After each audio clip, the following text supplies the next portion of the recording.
For what you call it though? We're live now, by the way. Feel sorry though for Mad Lions. Fucking hell.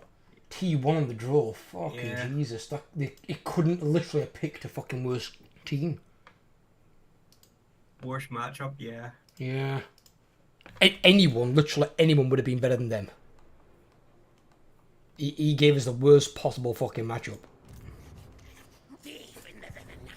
And aren't they like the only European team? Or is there two in there? There's two brand new teams, but the rest are more established. And they just happen to be the one that... Yeah, but aren't they the only two European-based ones? Yeah. Is it Mad Lions and somebody else? Yeah, I can't remember who the other one is. But I think Mad Lions is the favourite European team, isn't it? Yeah. And they put us against probably the #1 rated team in the world. Yeah. Basically living breathe League Legends. Can you the whole fact that you can't face a team in your own region. That makes sense. That does make sense. Because you probably practice against that team throughout the year all the time. So putting it in the World Championships and putting them against a team from your region. So basically you know that if whichever team wins, one of your teams is getting knocked out and going home. That'd be kind of stupid. Because what happens if you get two really good teams who actually get lucky as well, and they both go through? Then you've got two teams in the semi-final. So you can root for either. So I can understand why you can't face a team from your own region. That makes sense. And then at least you've got a bit of variety because you're playing players who aren't normally on your battle group. You won't play against them. So like T1's never going to play against Mad Lions normally because they don't play in Europe. They play on their own server. Yeah. Their ping over here be fucking awful. I think this was the end of turn. Yeah, I think it was as well. Well, that's the thing.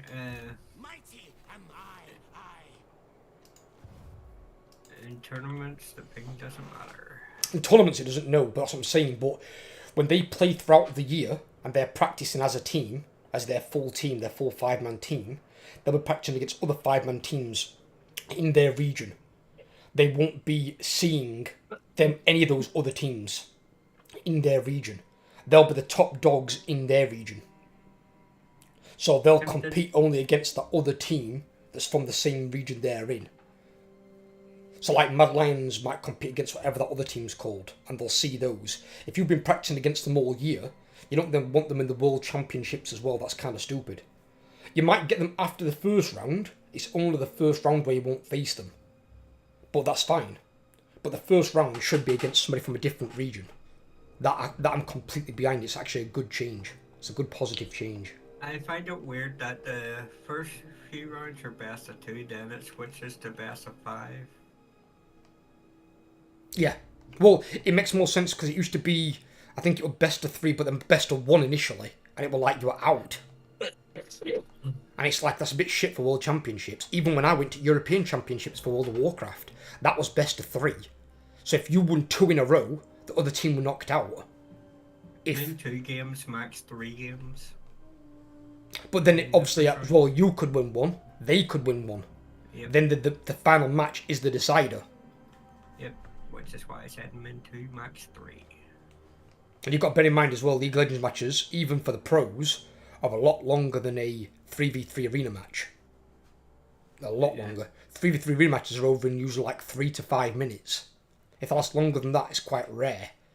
You're never going to get a league match done in less than 5 minutes. You don't get the creeps in the lanes until 2 minutes in. So, you know, I mean, you're going to have a lot longer. I'd say a quick pro match is going to be probably 20-25 minute mark. Round about there. But I think you're going to see it more like 30-35. Oh. What do these guys want? Oh. What? I knew this was happening. Hang about. I've got fucking trade agreement and aggression with these dickheads.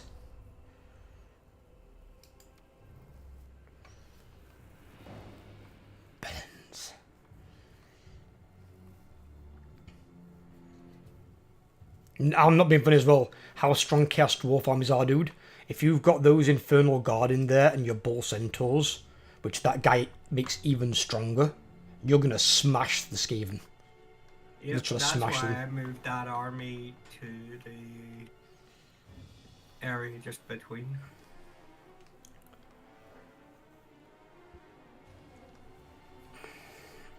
I know. What does he do for Bull Centaurs, by the way? That guy of yours. He's the one that gives them the ridiculous saves. What does he do though? Read it to me now. Now it's on your turn. Let me know what he actually does to Bull Centaurs. Bull Centaurs are strong anyway. Yeah. I mean, you can even get on the goddamn barrier when they're maxed out on the Weapon Warforged strength plus 12. I'm not sure if that's It won't be on the red tree. It'll be his own unique tree. Yeah. Because the red tree everyone can get. Good guess, my tail.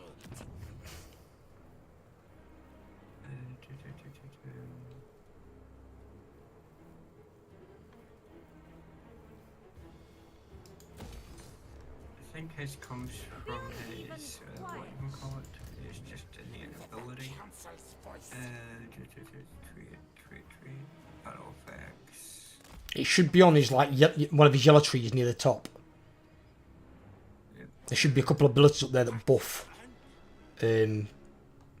Bull Centaur renders or whatever. Well, he doesn't really have a yellow tree. There's got to be something up there that buffs him because that's what I've been told about. I've been told he's the Bull Centaur boy. You know, he's the bow center thing, but it has something to. It's his actual, you know, his own trait, battle trait. What's his trait do? I'm trying to find it again.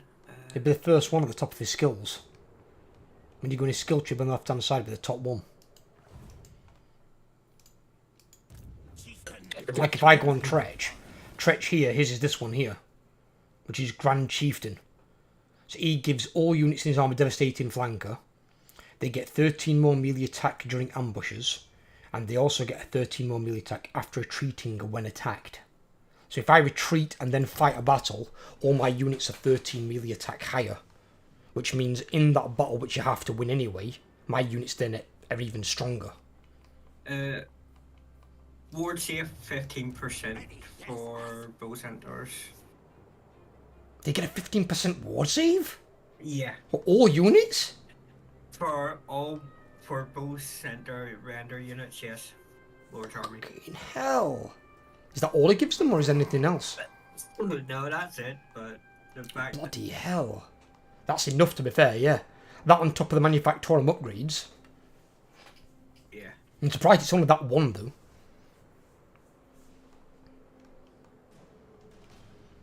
Is that Imric there? It is. This way. No. Now, I've got an attack to do at the end of the turn because I might have to fight it because it's against his main city. It might be an auto-resolve, but I can't guarantee it. Because the only army nearby can't attack because it's too small. And Imric's, well, one recruiting and two quite far away. Silent killer. Yes.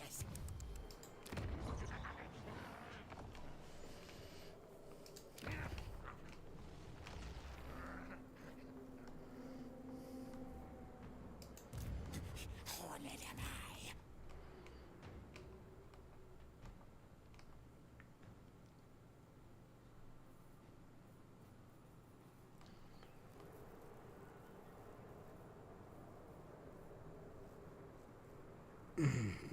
Okay. So...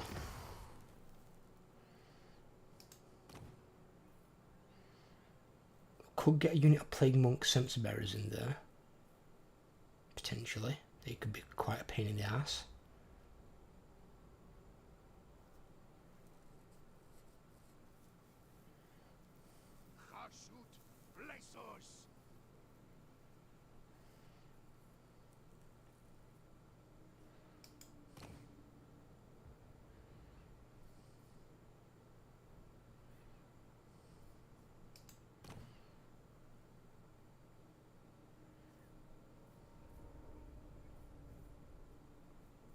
Let's see, what the hell are they? World War.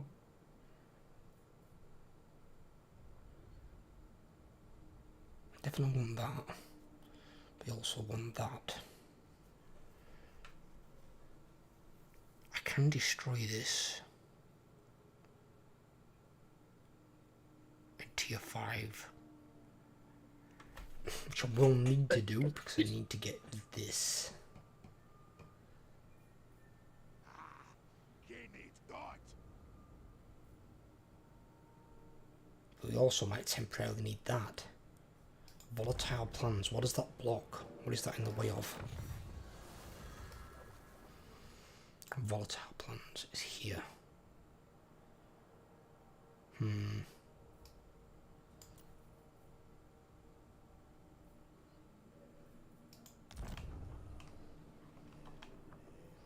Has he got all his heroes? Doom decay. Call me Lord Craven Tail. He's got his Warlock Engineer, he's got his Pack Master, he's got his Plague Priest.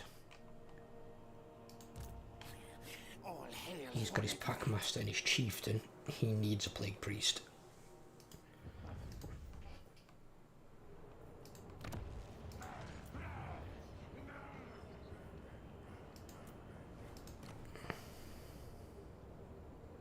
We actually can get one as well. Do need that one. Disciplined. Now that is actually really good.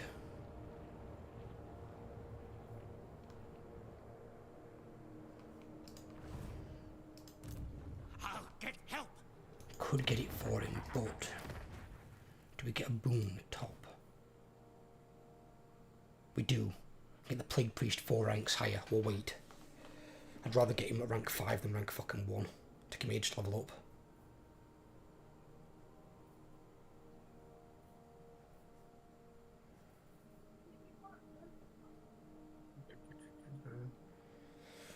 Right, so forget those two.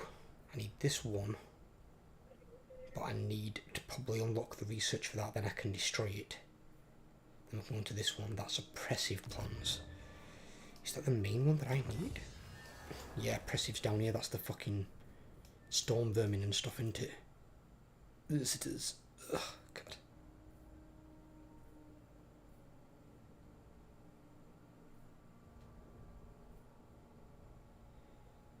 Right.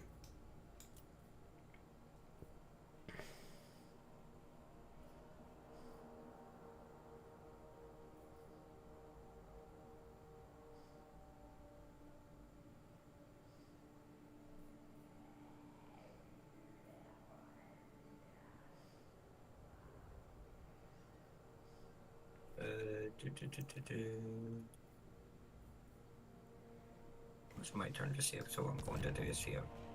Yeah, go for it. And that's me done. I'll do my attack. Tretch Craven Tail.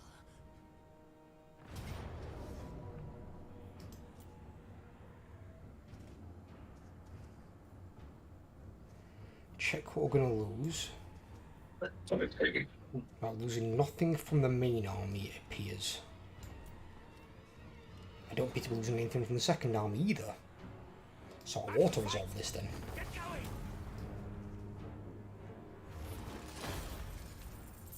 That does me.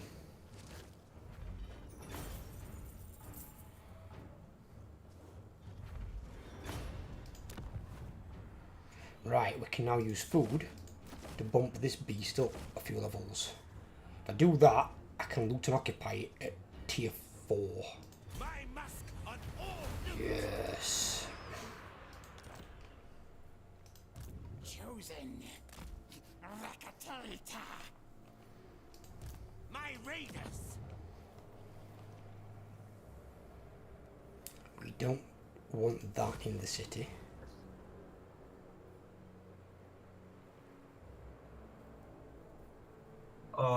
Have you seen the video someone edited yet?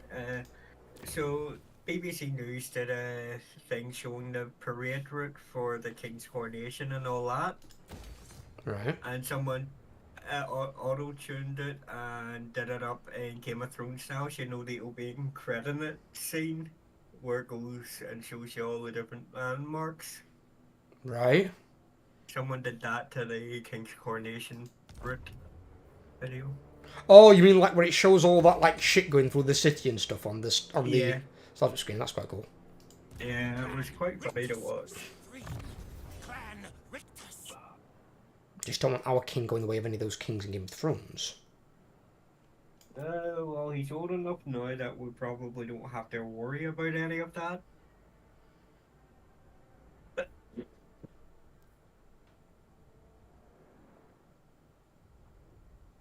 My plan is to take Fort Warslav, give it to World Wakers, and ask them for her non-aggression. Because I don't want to fancy fighting the World Wakers for the other 3 provinces.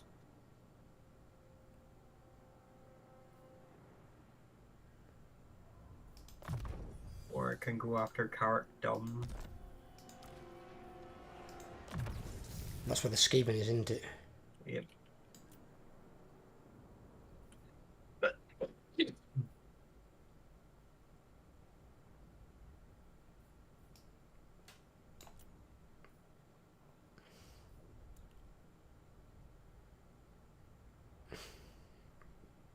Okay, that just summons you to Plague Monks.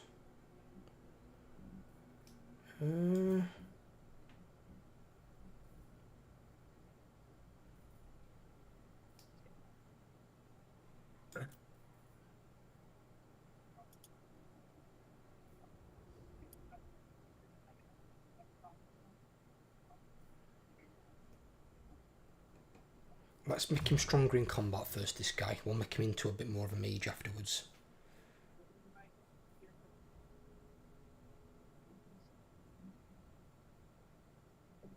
He just gives them poison, okay. Minus 60 armor.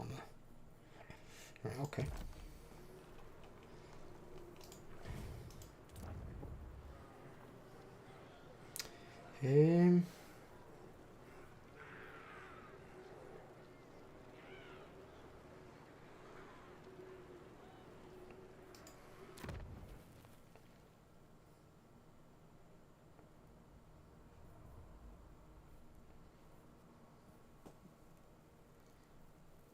Yeah, we could keep that one. Fuck it, yeah. Repair it.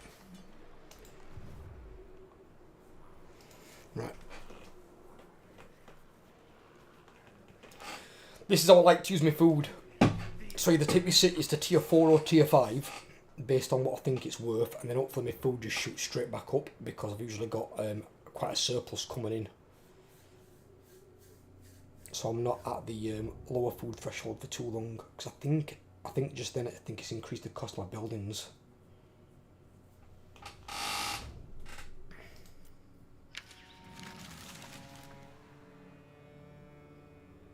Ugh! Here comes Imric's giant dragon. I just saw it coming off the side of the screen. I was like, oh my god, the fucking thing's huge. Oh,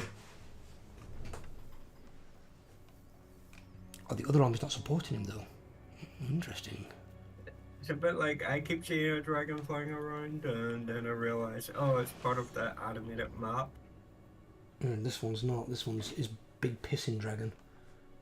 We make claw packs, yes, Oh, yes. Claymores. Whoa!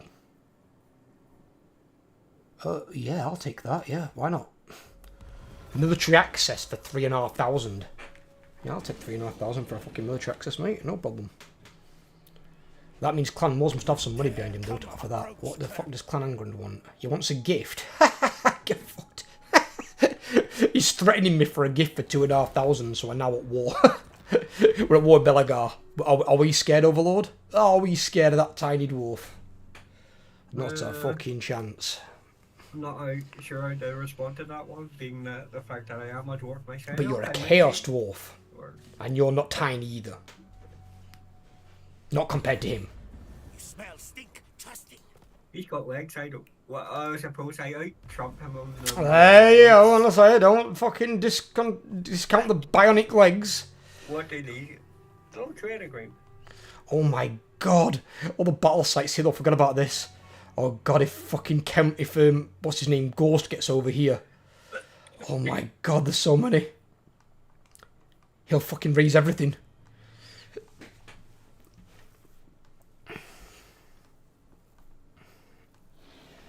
I was telling my girlfriend today about Mortis engines. I'm like, what does Mortis stand for? And she goes, I don't know. Because it's Latin, isn't it? And I said, yeah. And I'm like, Mortis means death. So basically, a Mortis engine is basically a death engine in English. And I just believe me, they live up to their fucking name. You don't want to fucking fight them. The horrible Mortis engines. Oh. Ooh. Weird.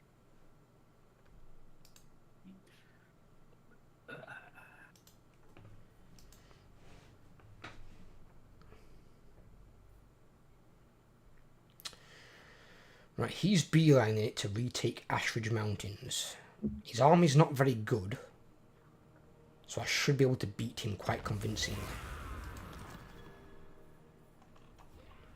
Some right expired. I'm not using that one again because it fucked me over last time. Didn't I have a guy somewhere like an... Yes, he's there. I did.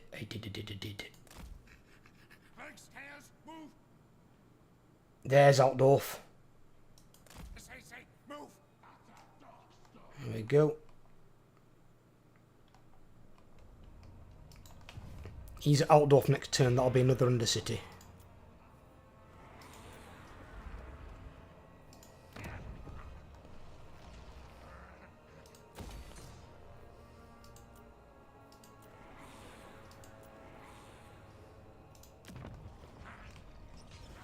Hold off on that one a second.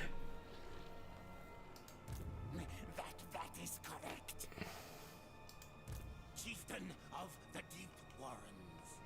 Can we get there and still go into ambush stance is the question. I need to know how much we need. Mighty am I. What? Because it's inside the city, isn't it? Let's tails move. 25%. Claw mark of Tretch.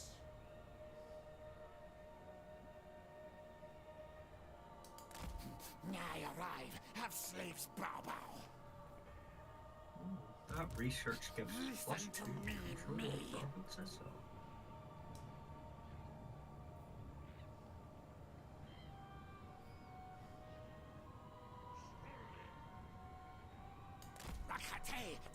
I know this is going to be an auto assault, so but I'll wait till I end the turn.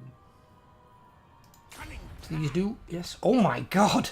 I just went into ambush stance. My ambush chance is 100%.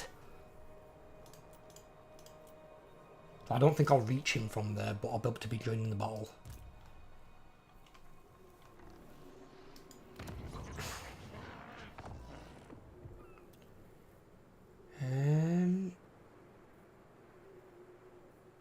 Right, we want the garrison building, yes. We need the growth building so we can grow it. In fact, well, yeah, it's already tier 4, but yeah. We've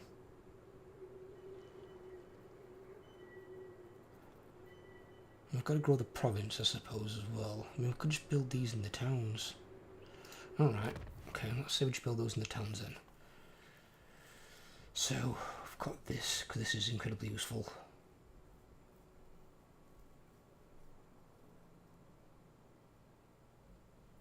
So we want this, we want that, and we want that. Need those 3. Yeah. I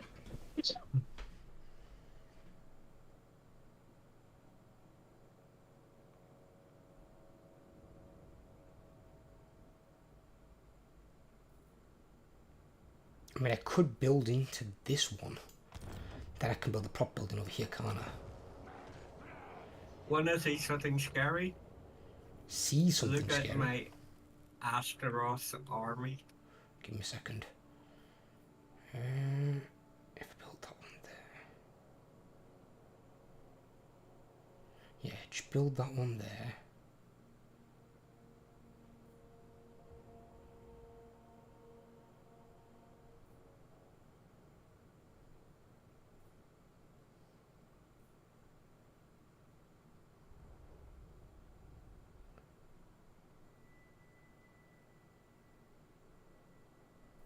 What have they got?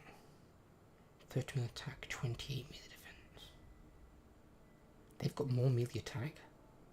They've got physical resistance. 22 on piercing, 15 bonus first large.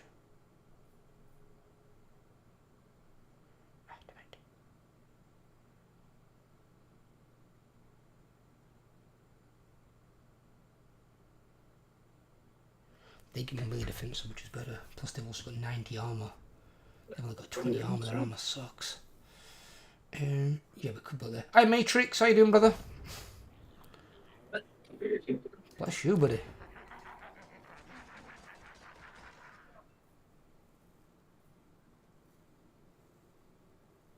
Yeah, I'm going to build this just so I can get the research unlocked. Because I can beeline it for the research right now. So I can do that one and go straight to volatile plans.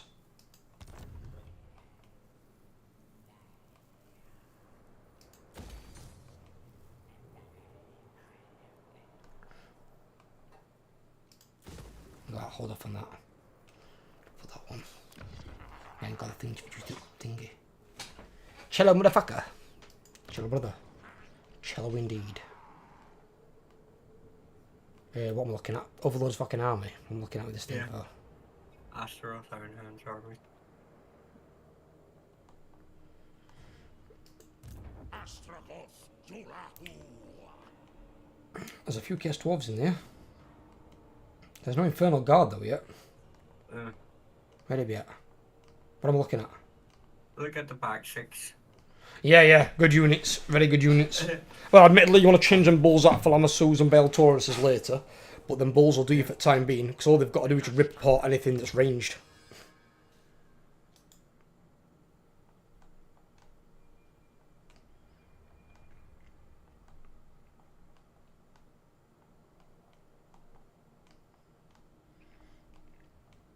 Can you imagine if they did the bull run in Italy they do every year where they get chased by bulls down the street? If them bulls suddenly started fucking flying. Imagine how much fucking hard that'd be to escape from fucking bulls that start landing on your goddamn head.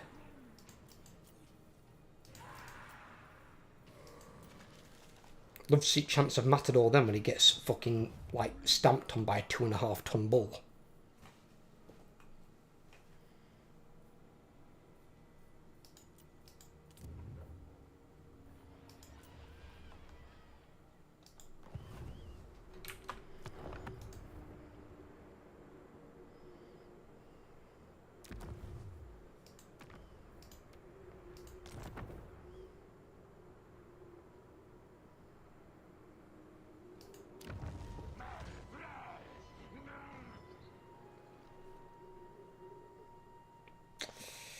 Construction cost of building is pretty fucking high. Right, okay.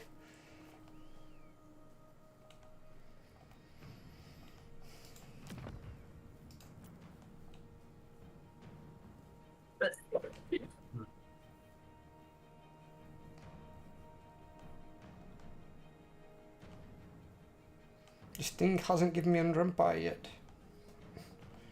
Fucking hell. It's next turn.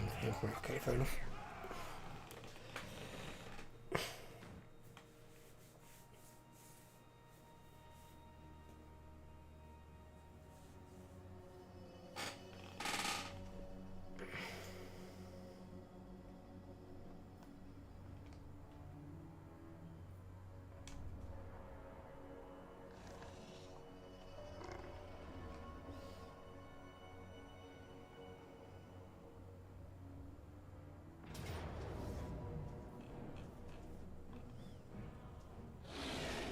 Ooh, that is a big dragon. This gives me a defeat? Really? He is drastically outnumbered.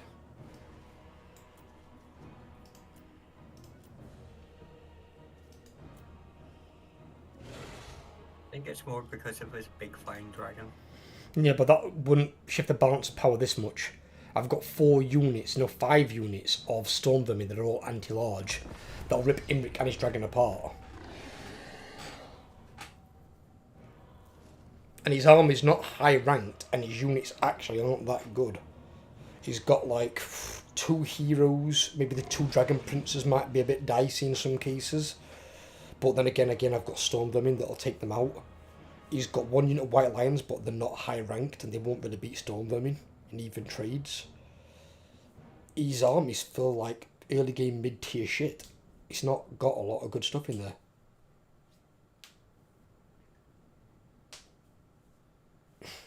Now, obviously, this army of mine, this first army is shit, but this first army is not the one he's got to worry about. It's the next 2.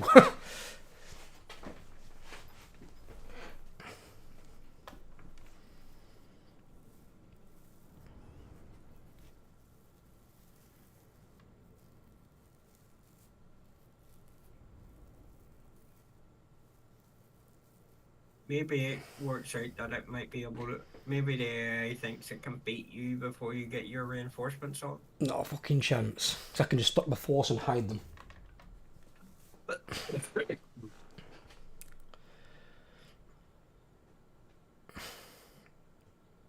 Can you imagine if they give the AI the ability to offer you trades for your settlements? They can. If you had to see it. Hmm? A trade as in giving you a settlement in a... Yeah, they can if they have the desire to do so. But bear in mind, it's also got to be an adjacent province. And it's got to be something they're willing to get rid of for something else. But I don't think you see it that often. And I don't think you're going to see it in less than hard difficulty. So it's got to be like hard, very hard, legendary. I've not been offered it myself, but I've seen others that have. Unless it's part of a mod.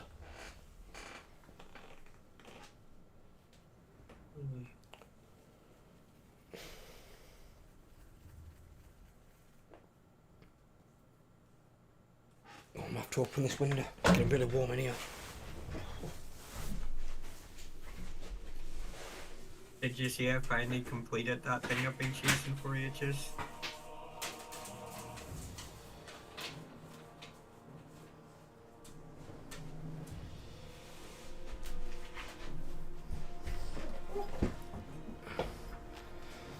Right. Yeah, because look, I get to stop my garrison as well. So it's not even just that army. Why has everything got Vanguard? Garrison? That doesn't give me Vanguard. It's kind of weird. Something must. And look at how long it takes his reinforcements to come on. Yeah. Mine's on in 1:32. Well, I'm here if you need me. Now what I will do is, give me a sec. Because I will give you those. That's the garrison. I want you to deploy your garrison for the moment in this this group of trees here. To make sure that they're all hidden.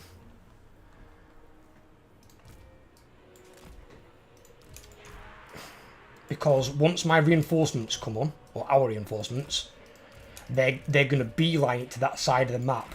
I'm putting mine in this group of trees here. If you put yours in that group of trees there, you're going to have a free shot at the back of their army to all their archer units.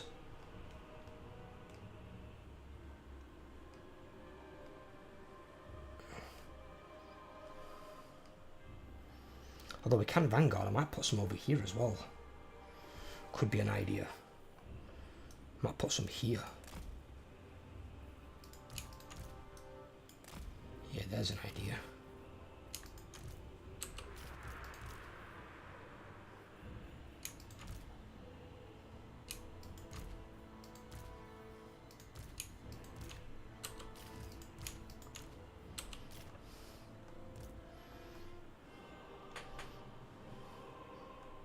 You've got all your guys in the trees? Almost.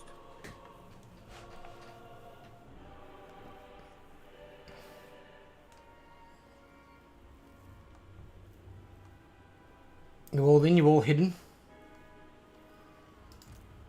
Yep. Yep.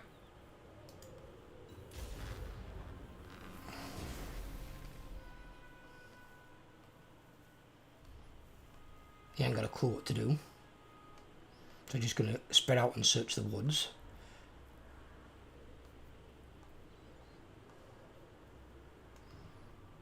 And don't forget, you're all infantry, so you get no negatives to fighting in trees. If those cavalry that are coming towards you now attack you in the trees, they get a debuff. So you're stronger than they are. Yeah, he's searching the trees. Look, I've got the Great Eagle coming at me.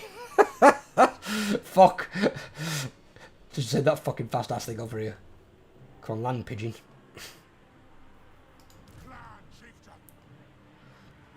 Defend me. Land. Land a day, you fucking day, you fucking idiot pigeon. Kill the pigeon.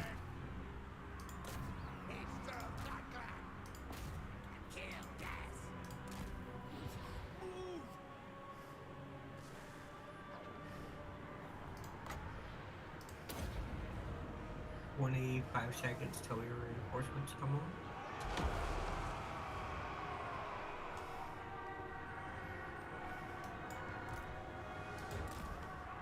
I'm gonna stop my guys moving out now because mine at other side of the map.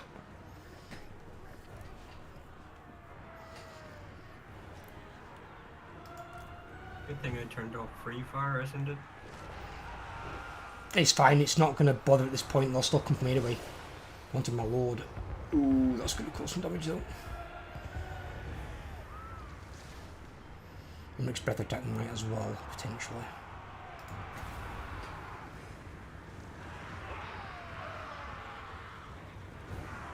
Actually, I'll wait until they actually come in. Crowd round us. Crowd round.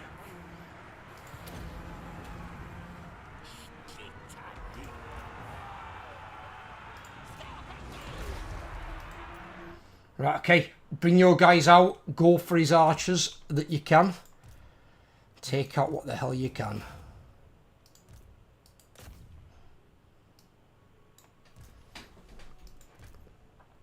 What? Is that my spawn unit? Did they just stay back there? Dumbasses.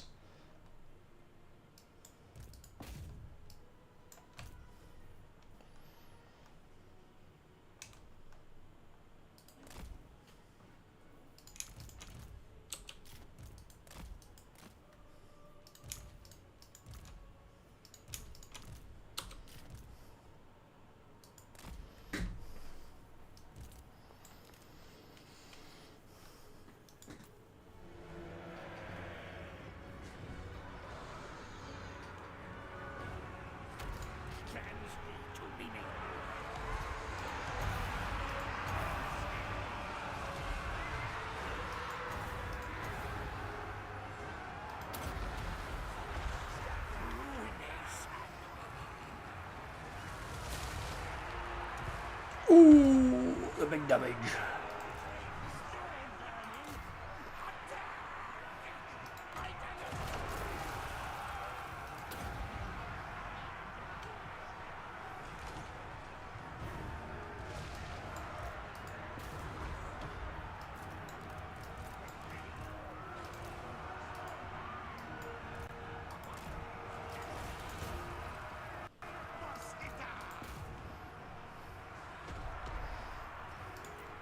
Give me a second. Pause it. Let me catch you. I've got that fucking units. Put these over here.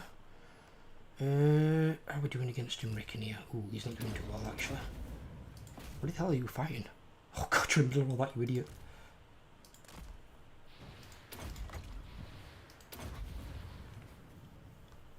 Spawn something to help save his dumbass life. Is he trying to kill my... He's trying to kill my Greece here. No.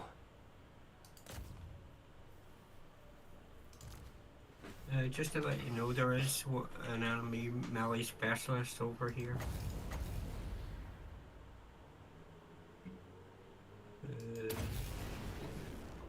He'll be one of his nobles, I'm imagining. Don't forget he's got 2 heroes. Yep. Well, there's one just where I circled in blue. What do you want me to do about it? Oh, just a heads up. One thing I can do is try and get Tretch to kill him, but at the moment we are preoccupied.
I've just realised I had so many units I was over the unit cap for in the battle.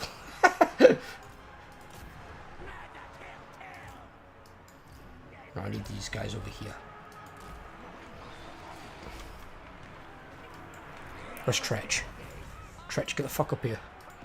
The fight is in the woods.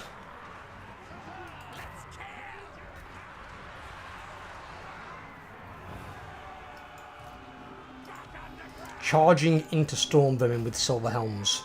Genius tactics. Wish I thought of those dumbass ideas.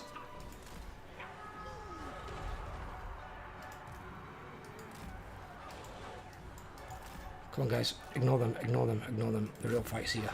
Need you, need you.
Oh yes, my Doomflayers are on.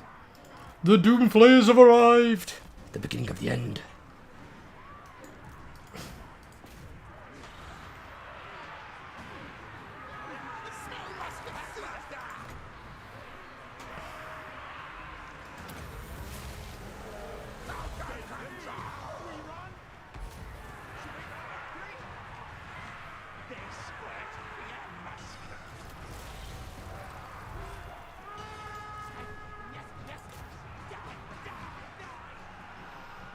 Tretch, for the love of God. Get over here, man. Get out of whatever the fuck that is that's holding apparently all my units in combat with one Northern Sea God. Northern Sea God?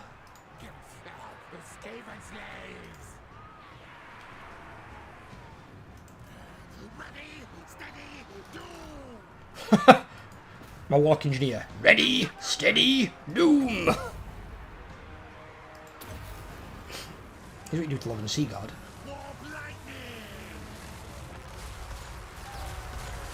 You blow them up along with your own troops.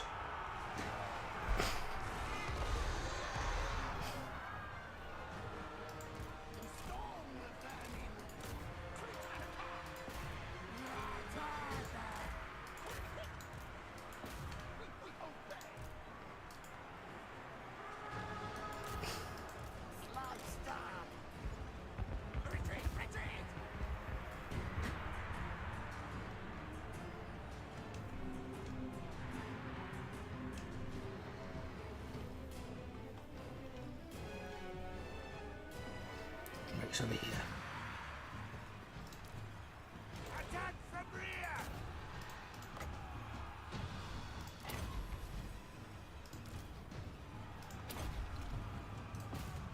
I know, you're over there. Go kill her, it's fine. He's over there as well. Tretch, craven tail!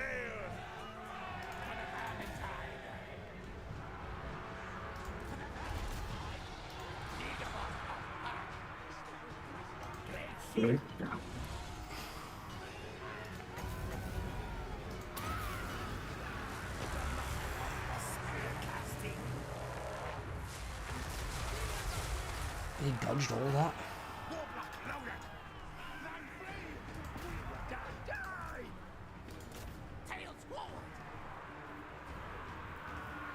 Order them, not me!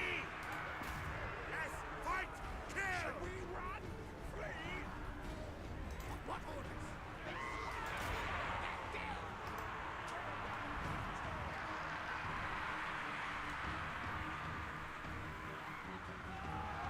Don't stand with these undead yet. Die already.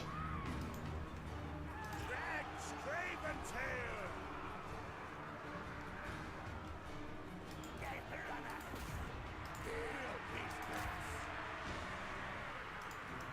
I see all order.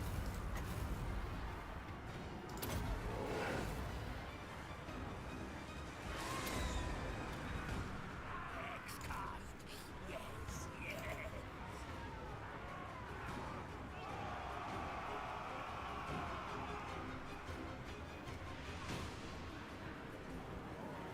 Break Imric and you break the army. Oh, Emmerich's gone. Yeah, I know he is. I got Tretch on him. He got Tretched. I'm just surprised at how much of the garrison still remains. It's because unlike if you're playing demons or undead, once they break, pretty much if you can't heal them or they can rally, they just disintegrate and they die. So you lose more units playing those. And obviously, unlike demons, undead can at least come back in the after the battle with their dead rise again. With the mortal units like Skaven, they can retreat, and Skaven also get increased running speed when they retreat. So you're less likely to run down a unit of Skaven. Those bloody dragon princes though did a fucking number. Jesus. But then again, they were probably charging Skaven slaves, so I'm not surprised.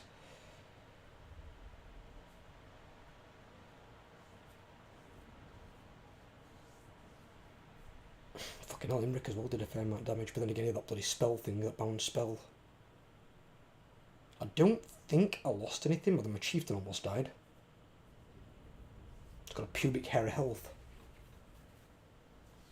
Jesus Christ. What? Oh, I just had a chieftain's help. Yeah, he was trying to fight and kill Imric.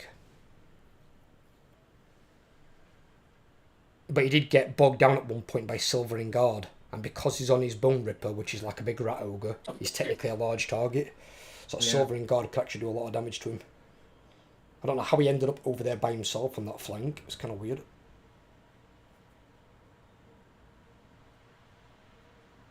But in this army, nothing's really important to me except the Lord, the heroes, and that one unit of Stormvermin.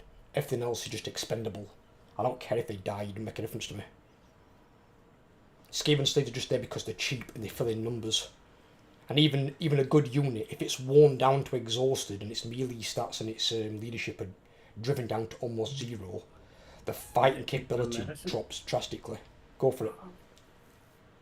I hate this stuff. Tastes like ass. Medicine usually does, but the ones that taste the worst usually help the most. No, it tastes like ass because of I'm diabetic, so the cough syrup has to be sugar-free, and the sugar-free one has... That'll make a difference. All cough syrup tastes like shit. I've got Cavonia. That tastes like crap. Yeah, but at least with the other ones, they usually have a bit of flavouring in them or sugar in them. They make them sort of go down better, but this one does not.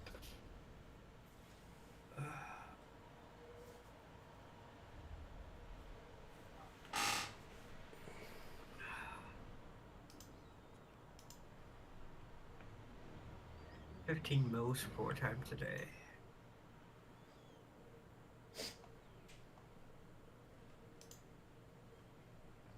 See what I mean about the garrison? What? Oh, you're not on the screen yet, or you might be. I'm on the screen, I can see what we're looking for. The fact that they survived. They'll survive, yeah. Unless he's going to wipe us out, he probably won't kill units. The only units that usually run down units are... oh, fuck. Okay. Are cavalry. Cavalry and flying units are the ones that actually try and run units down completely.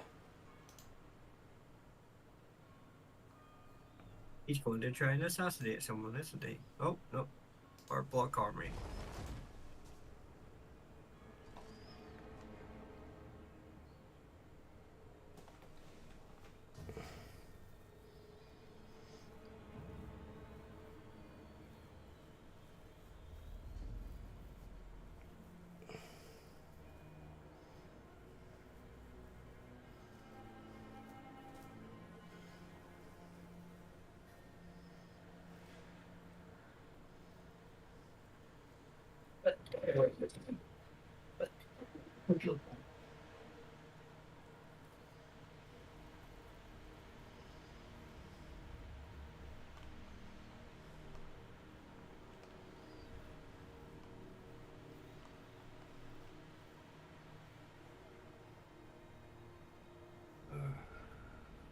This month has so many bank holidays. Yeah, I know. I went to get my haircut today, only to realise it's a bank holiday and everything's closed. I'm starting to get sick of these bank holidays, I'll be honest with you. Oh, there's another one. I think the banks get too many fucking holidays. There's another one coming up next week as well. Fucking hell. I mean, if every time we coronate a new king we get a bank holiday, there's not going to be enough Mondays in a year to have bank holidays.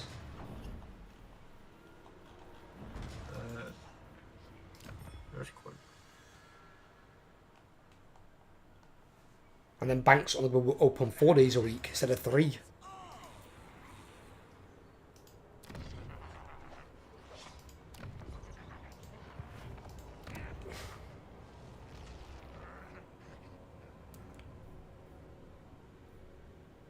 Oh, I know why. I can't upgrade it yet.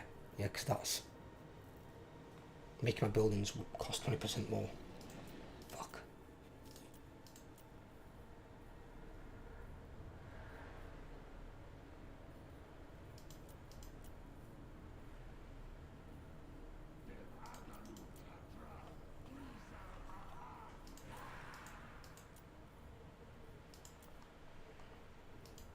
Chieftain of the Deep Warrens. All hail Horned Rat.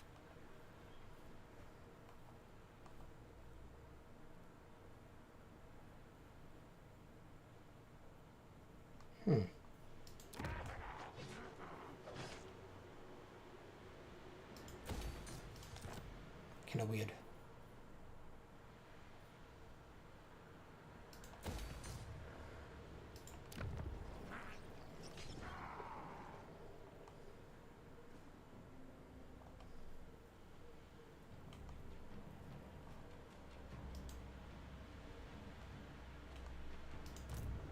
The doom comes. Bring it down. We need more laborers. Right.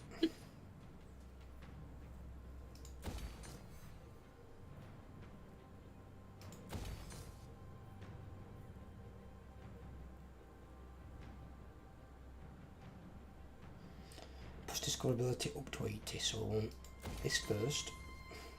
Get rid of that.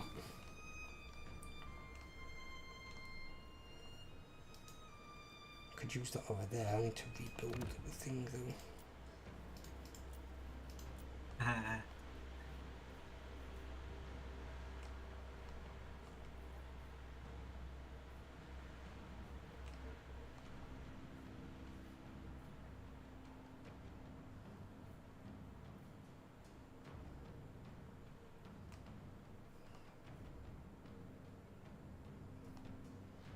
Can't believe this hasn't spread and give me one goddamn Undercity. Not one. Because it's actually killing me at the moment.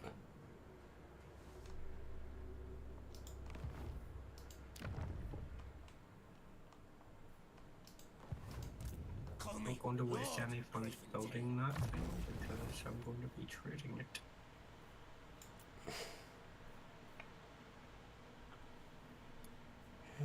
Warlock engineer, this isn't it?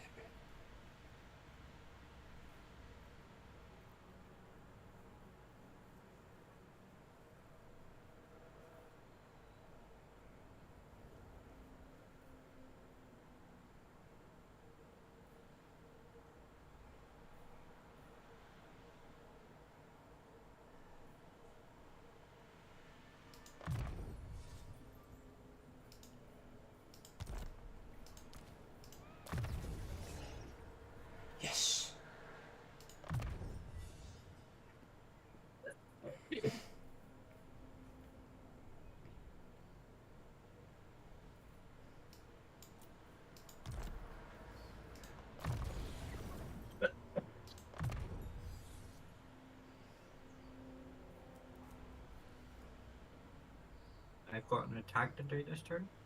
Yeah, just do it end of turn.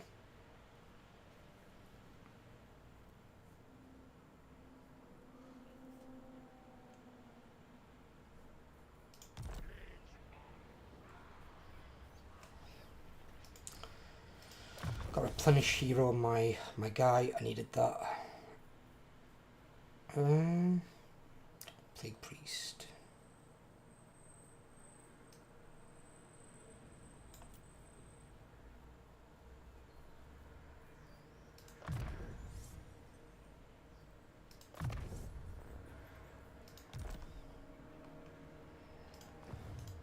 Chosen, not too stubby.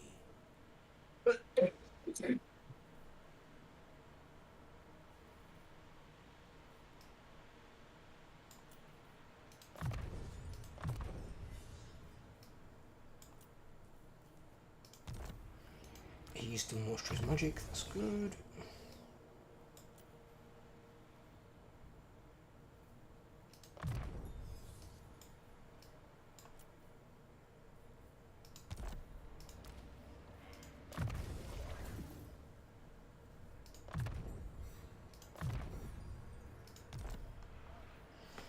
There we go, that's what I want on those. Research, yes. Right, we need to do this. We can get monstrous plans which ups our food cap. Then we need to unlock volatile plans. And we have the first opportunity to do so.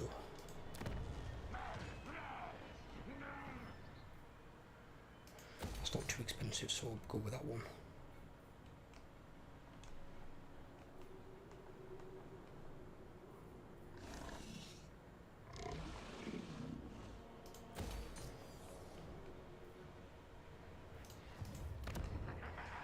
I can't grade it, but I can right now.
That was the wrong one. What the hell did I click on?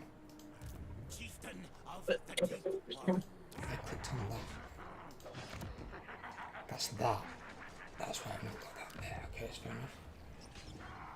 Yes, here I put it there.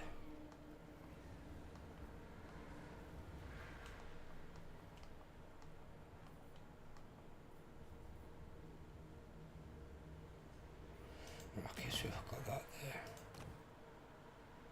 Oh, that's why.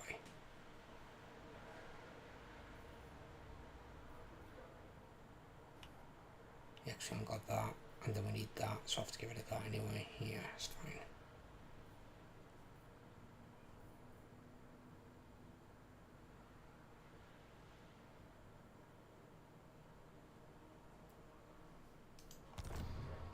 Okay. Right, let's. You've got to say. You say you've got an attack. Yep. What's yours? More than likely an auto resolve against him. Move, tails. Right, I'm gonna move here to the side of Imric because we're going to attack him again, but it might end up being a fight. Because if it says I'm going to lose a lot of units, I'm going to fight it. Yep. Are you saving this turn on me? It could be me. Killer. Yes, yes. Right, you save before you launch your attacks then. Okay. I leave my musk. Well, let me just check something as well on my Grey Seer. He's got his Screaming Bell, and it gives you some things on the Screaming Bell, and for the fucking life of me, I do not know what it gives. And I know it gives some things on here.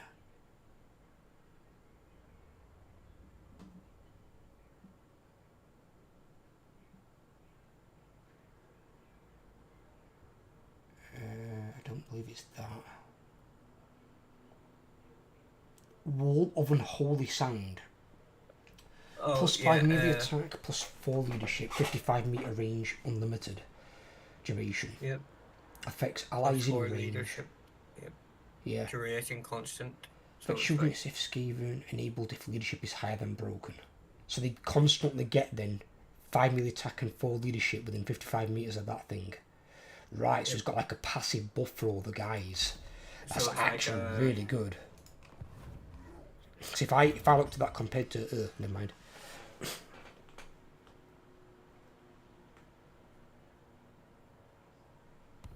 If I have to compare to Storm, I mean, No, more fortune.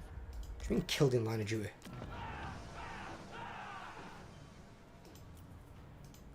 I love Altdorf. Altdorf's got the city, an outpost, and then my undercity underneath it. It's got 3 buildings under there.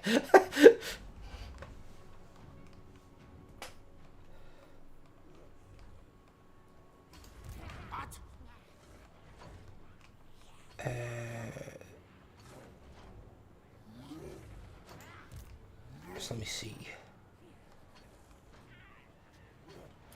So yeah, so if I was looking at these guys, 5 melee attacks would be at 41, 4 leadership would be 104. They have 100 fucking leadership, the fuck? Because of Council Guard though. So they have like 54. And then what? 71 or something? Was it 5 and 4? Listen to me. Yeah, 5 melee attack, 4 leadership. Fucking hell. It's not bad actually. Tretch is Not bad for a passive little buff. Alright, let's fuck this guy up. fight. Win.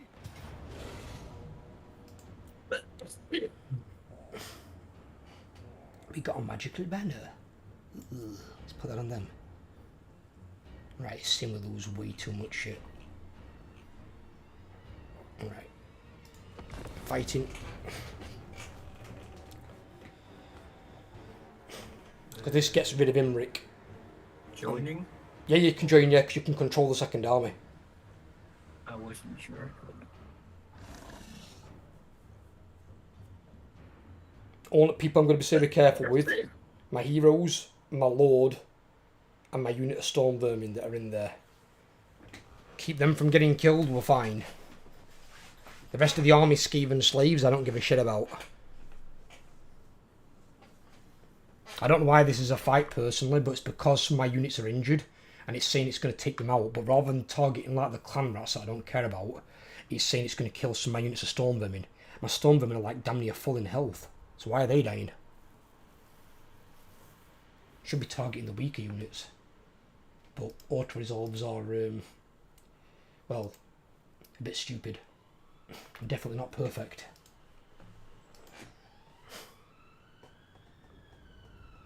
And then you've got factions with like Kislev that pretty much need their ability to auto-resolve nerfing across the entire board. Because even in like legendary difficulty, you can build even a half shitty army and go through the entire campaign just auto-resolving everything that walks into your path. Because Kislev just get such stupidly strong ability in the fucking auto-resolve, it's retarded.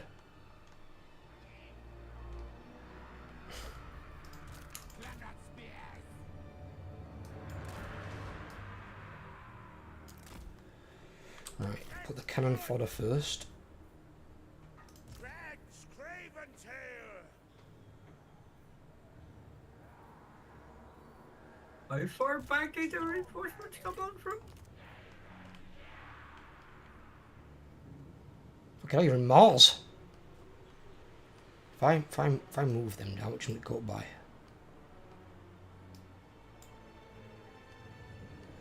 Do you want to come on from there, or is that too long? 2 minutes is fine, I suppose. It's a bit closer. Yeah. Otherwise, it puts you all the way back. Goddamn! What the hell is this goddamn white line shit? It's fucking terrible. Yeah, that's what I was saying.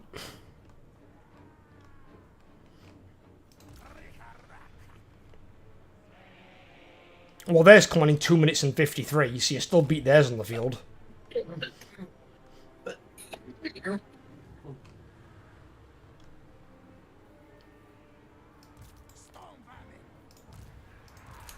downside to taking cough syrup. All right. Yes. Stephen. Yes, yes. A rather odd downside that it makes you cough. Tretch, Raven tail.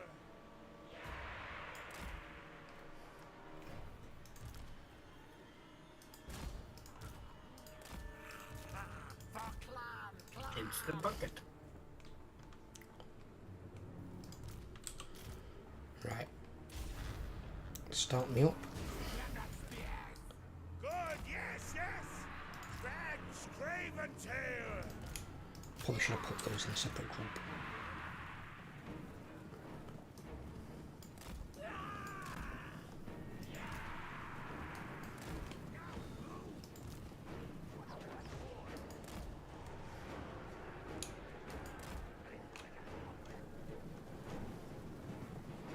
Protect me. Quick, fast.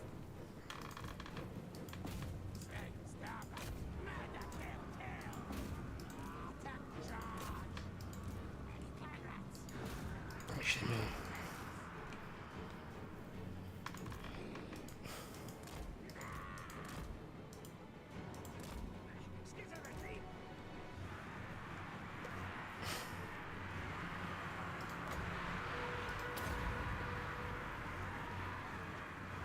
Fucking having things like Vermintide as well is just so good for just like fucking over enemy archers.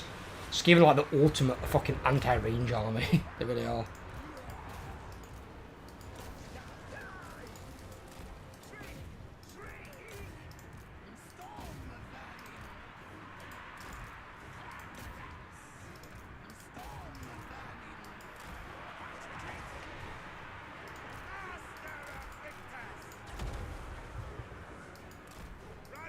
Come on, Imric, you coward, land.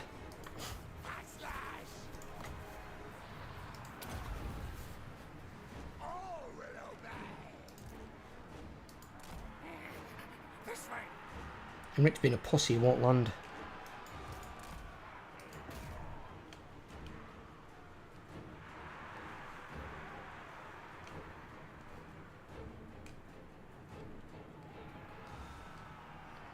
One in 10 seconds. Yeah, I'll pause it as soon as your guys come on anyway. We're on. Well, not all, but some. Oops.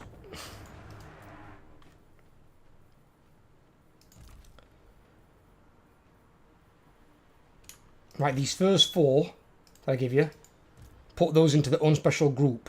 Do not get any of them killed. The rest of them you can all put into their own group. Yep. Yep.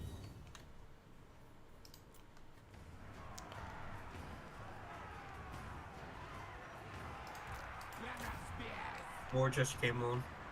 That's fine.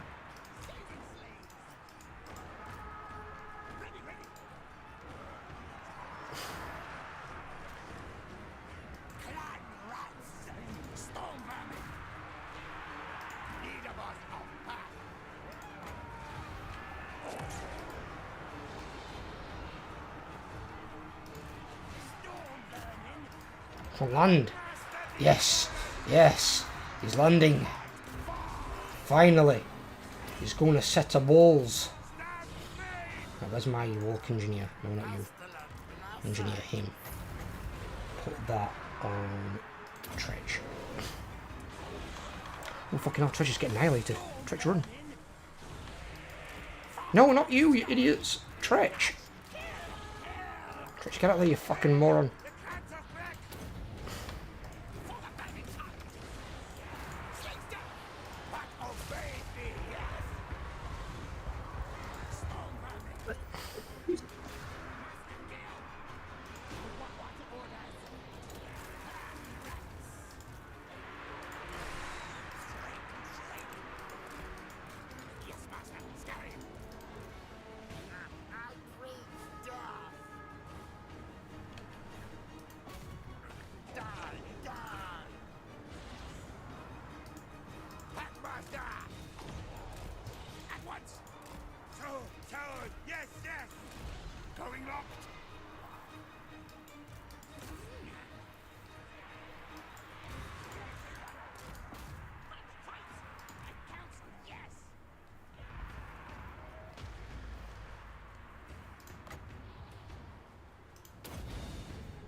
Get her. Storm the burning. Cunning plan scheme. Storm burning. Tretch, raven tail. Tretch was kicking his ass last time. I don't know why he weren't this time.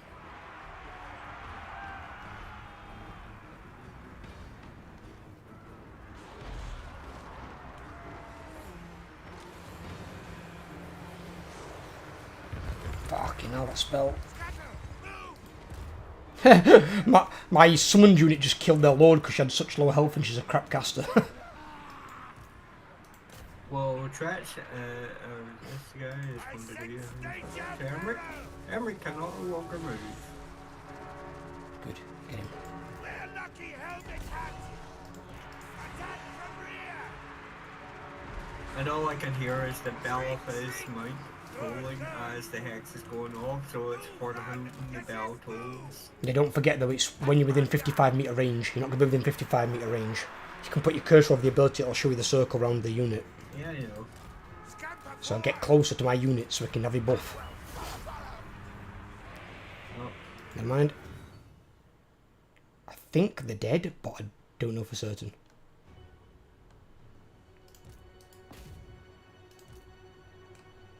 Obviously, Immortal we can't catch because he just flies with his dragon like a pussy.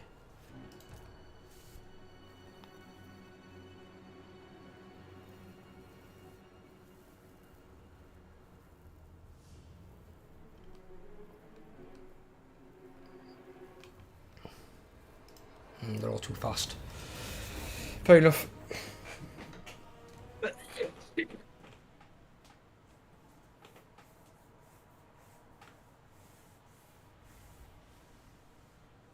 Did you rename that lord, or was that lord's name already that? What? Contagious? No, that was his name, no. Because he's a plague priest. Yeah, I know.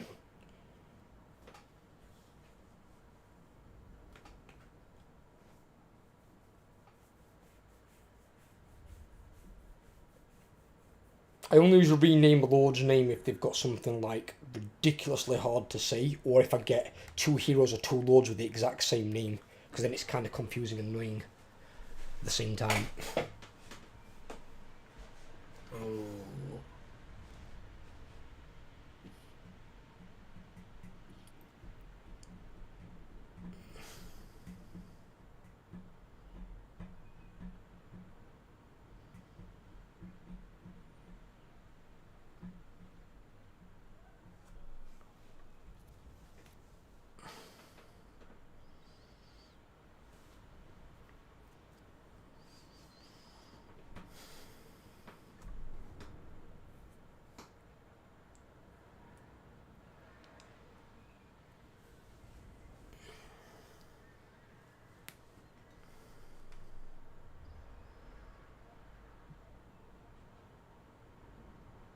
But I didn't lose anything is the main thing.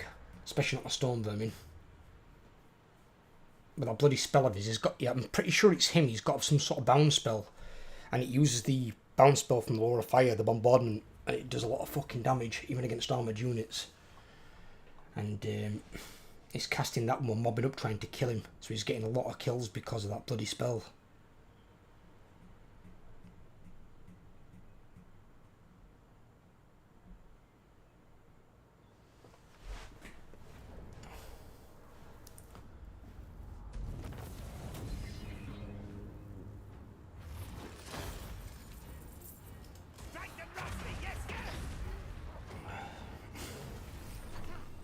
Yeah, we just got the defeat trait for him.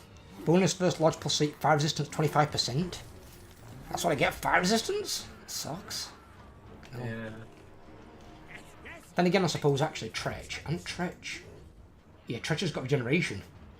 So actually, the fire resistance I just got from killing Imric actually combats the weakness I got from regeneration. So I no longer have a weakness to fire.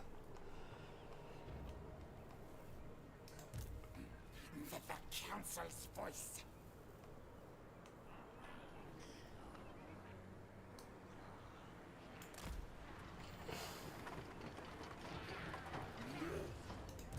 Call me Lord.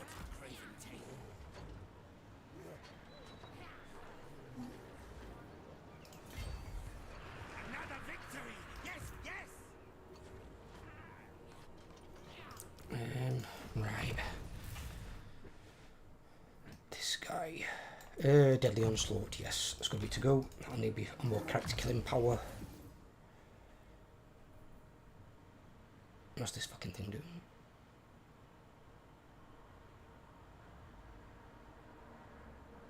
It only affects them if they're a clan mold or monster. That kind of sucks.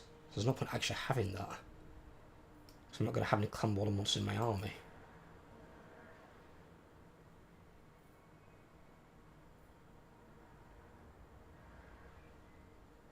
So I got trade agreement, non-aggression with Norska.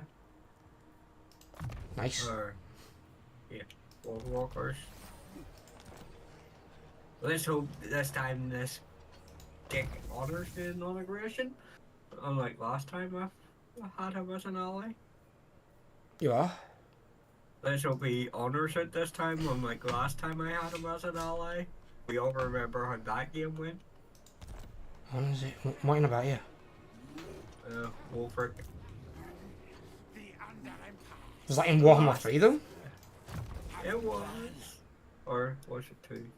I'm going to say because don't forget in 3 now they're a bit more honourable if you're on the evil side. Because now they actually can make trade agreements and, you know, be an ally if you're on the evil side.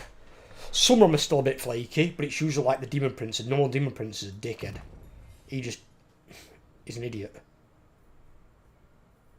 I think the concept of loyalty is just lost on the guy, but then again, this also is a guy that also killed his own brother, so I don't know why I should, you know, think he'd be anything other than a treacherous cur.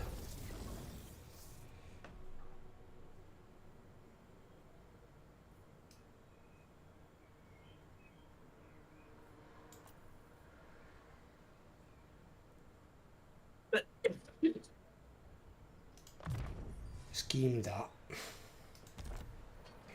Is he on his food horror yet? You know, he gets on at 14 next level from that guy. Think about it. How the fuck did this guy get level 14 before the other one? What the fuck? How did you manage that? He needs his Plague Furnace, but you don't get that till level 16. What's his speed go down to? 42. His speed remains unchanged? On a Plague Furnace? Interesting. In which case we'll go Conviction. More leadership's always good for Skaven. Ooh. Yeah, you don't need that.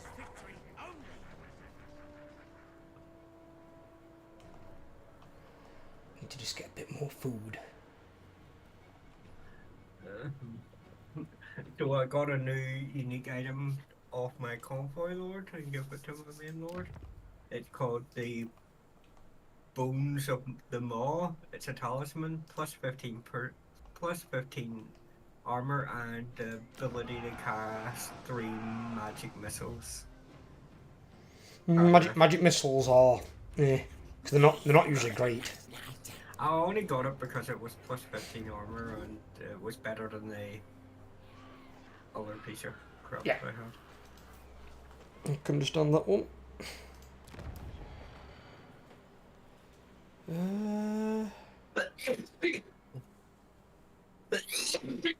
That's you. Well, could have used that actually. That'd have been good against him, Rick.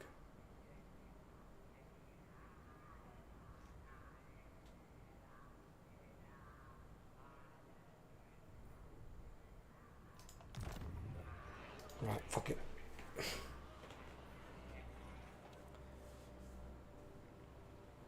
And that's Imric dealt with, at least for the time being. I don't think he's got a load of territories. I think he only had 6, and I've taken 2. I can take a 3rd next turn. That leaves him with 3. Pub in the mountains, somewhere near the dwarves. Yeah, they've got no power by, lost all his armies. Oh yeah, I can see him there here. He's got Spike Peak, Sump Pit, and Desolation of the Gash. But I don't think any of those are cities.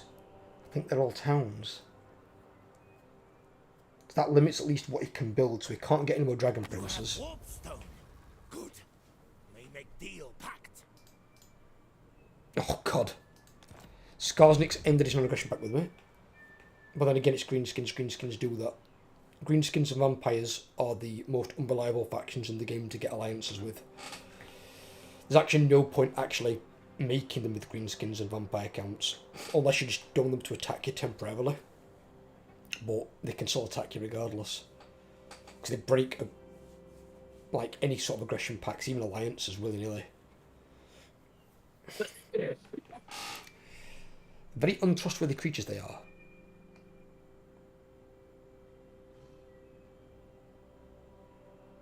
I'm gonna grab a beer. Back in a minute.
Fucking hell, the temperature from that room into this room. Holy shit.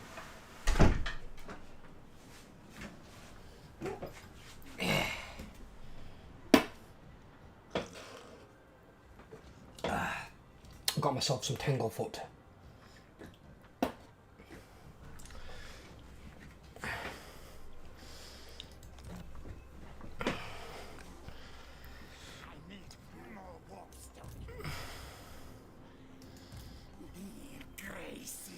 Oh, it's good now I've got the replenishment. The replenishment from that hero is awesome. It gives us fucking 18% replenishment. I don't think we get anything from the Lord. Not there anyway. God, why have they got so many down here? Number success chance. Okay. Quartermaster, we're going to need that.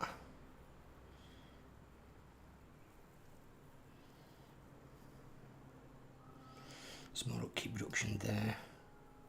Well, he's done most of his magic now, hasn't he? Yes, we can go into the blue tree. Has he got enough to do all three of these? Hang about.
potentially he has.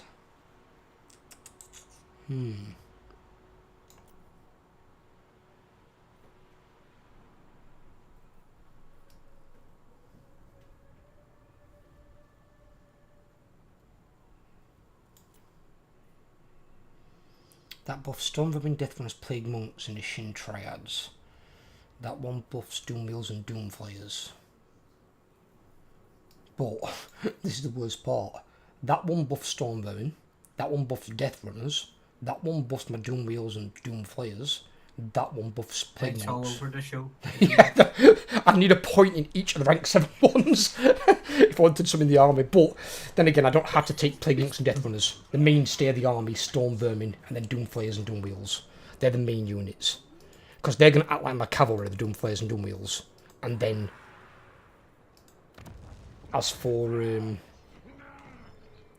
my Storm Vermin, they're my frontline troops. They're much better at holding and keeping a line than Plague Monks or Deathrunners, or even the Shin Triads. They're more hit and run type troops, or supporting something else like Stormvermin. Stormvermin are quite tanky. And for rats, to be fair, have got ridiculously high leadership.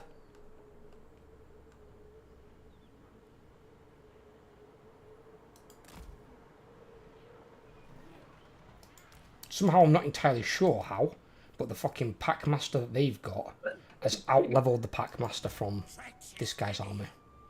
Not sure how that's occurred. Oh, I've done with my turn, so... I'm doing mine at the moment. What's that researching? Okay, that one. To battle!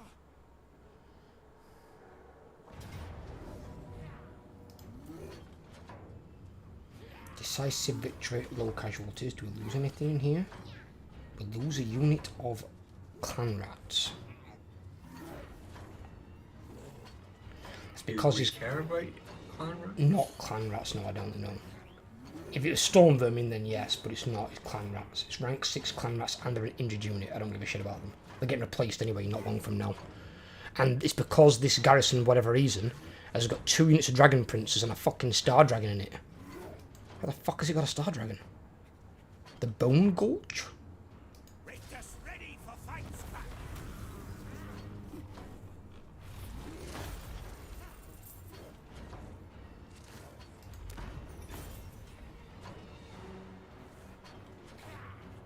No steel! Secret scheme.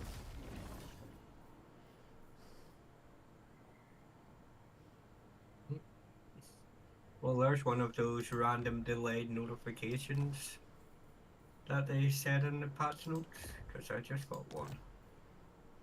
What's that? Telling me about my tar sheet thing. They're always the lead for me. I've been since they released, so I'm not sure if that's how it's meant to be or not. I don't know. It's not supposed to be. They've mentioned it in the patch notes that it's now a known problem. I just assumed that's how it was, because that's how it's always been. And it's like, it's same with the Manufactorum. You'll get a Manufactorum upgrade, where it'll give you unit increase, and it'll tell you the turn later that you've got it. And I'm like, alright, okay, that's useful information.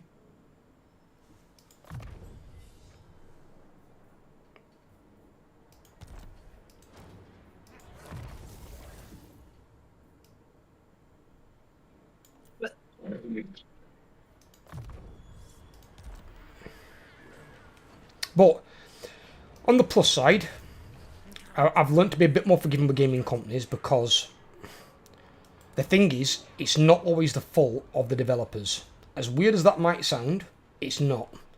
Because there's money men above them who are basically giving the orders. And they're saying, we want this out by this time. We don't care what your excuses are, make it happen, sort of thing.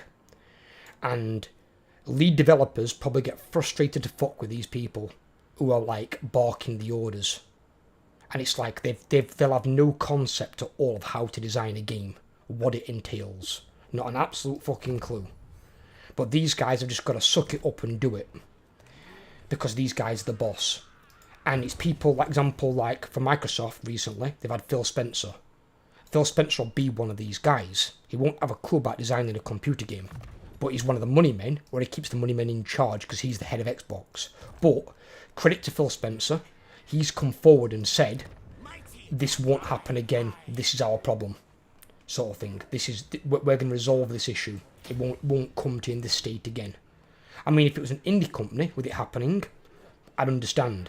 If it's a AAA company, like I think the second or third richest company in the world, might even be the first richest company in the world, it's like, what is your reasoning behind this shit? You know, it's not ideal at all in any way, shape or form.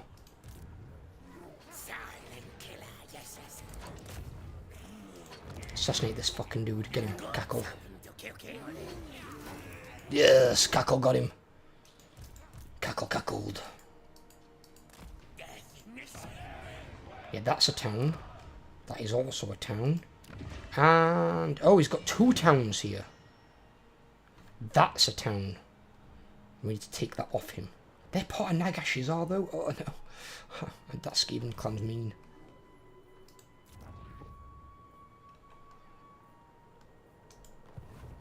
I don't want to upgrade that yet. I want to wait. I need to get my food higher. You haven't saved this turn, have you? So it's me. I'll save. It's your turn. Yeah.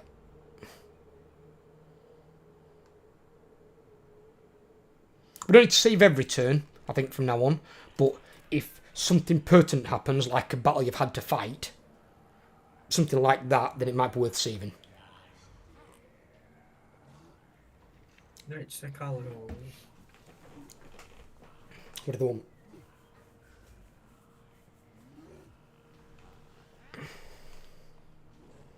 Can't believe I'm still rocking an army of bleeding slaves for the majority. They've got one decent unit in there other than the heroes. I still need to get my Plague Priest. Don't know why I haven't put... Oh, I'm waiting for the building to be upgraded, that's it, so I can get him 4 ranks higher. Yeah. We're gonna wait.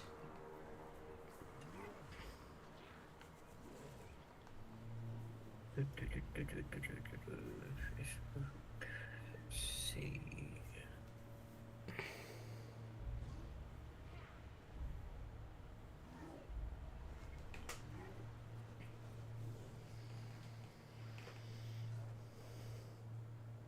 That is not musk of fear. Back. What the fuck do you Musk want? of strength. Don't give them anything. They're at war with me. It's fine. You're pushing his shit in, are you? Yeah. Okay. I can see you on the map, actually, yeah.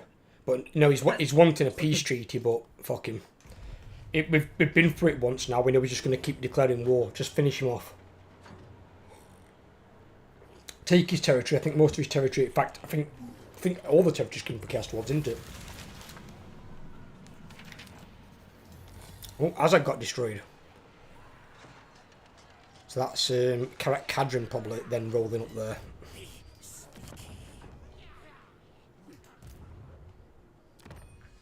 Ugh. Sorry. End of the turn.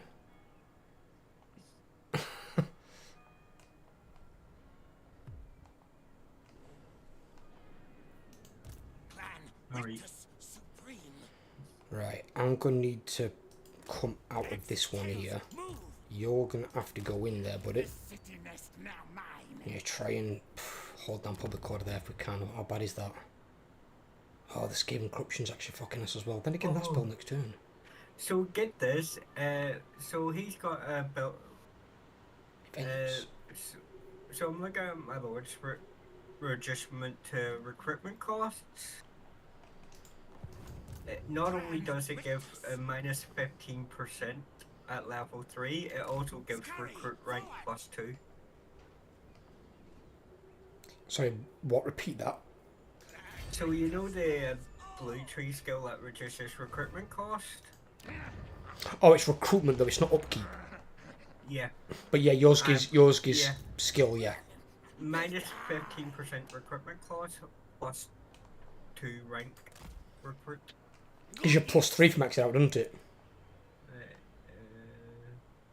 No, +2. Is it +2? Oh, okay. Yeah.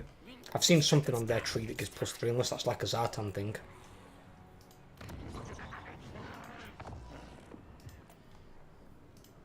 This is What you can do with that army? Well, army, I'll use that term loosely. That's not a fucking army. Oh yes, yes, yes, yes, yes, yes. Empire.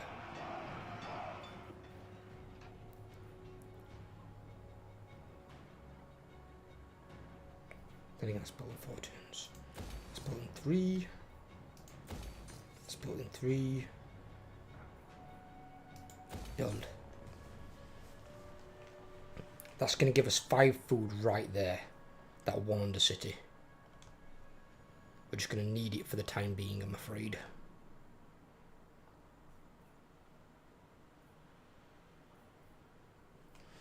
Right.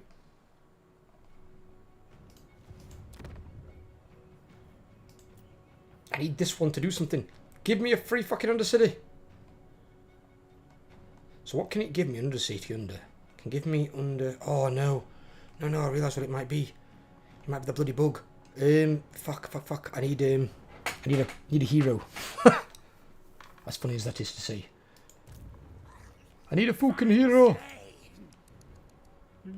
I've heard about this bug. You've got the bloody song stuck in my head. No, I've actually heard of this bug though. It's rare. You don't normally get this bug. So if I direct your attention to Eikendorf, see the big red circle thing on the map.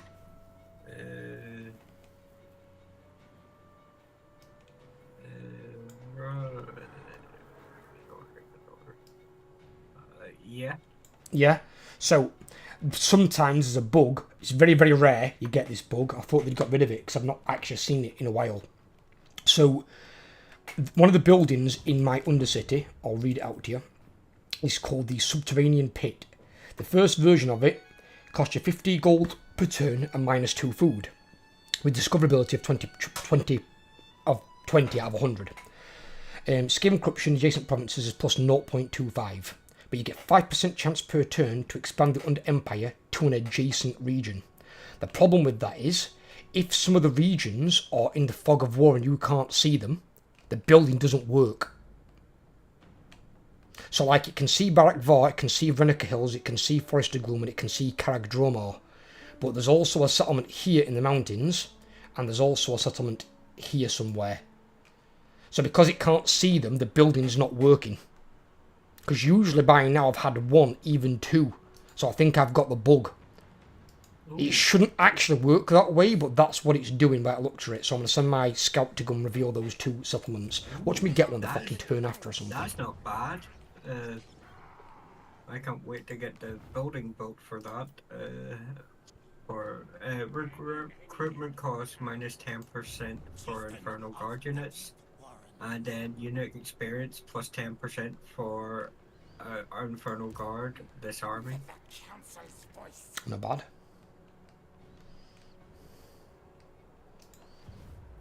Not bad at all. In fact, which one gives control? Oh, and that one has a right. Yes, we'll do that one now. Gives me control, gives me growth. Gives me some other good stuff as well. What does it give me? Growth, control of provinces, recruitment cost, and food generated 3 per turn. Yes, that I will take. I'll take that right now. Because I need to get the food up.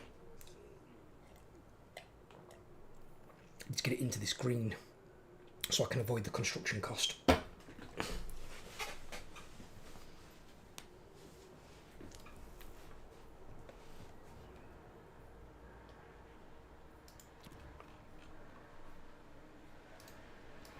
I haven't got another shit. No, don't end the turn. Give me the fucking hero, you son of a bitch. Why? Why?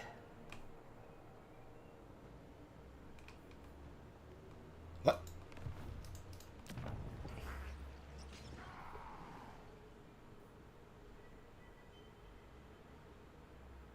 You've got to be absolutely fucking shitting me. I need 2 of those things? Build it. Think about it. Fucking... What? Oh, no. No, you son of a bitch. Is that...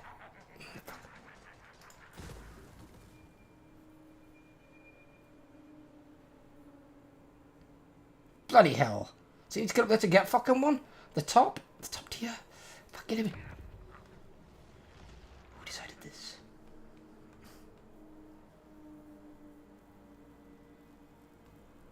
Right, at the moment it's only plus 10%.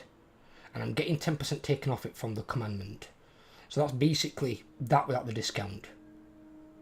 Discount on 12,000 would be 1,200. I'll fucking take it. Upgrade the fucking city. I want a goddamn warlock engineer so I can start making some more undercities. I need food.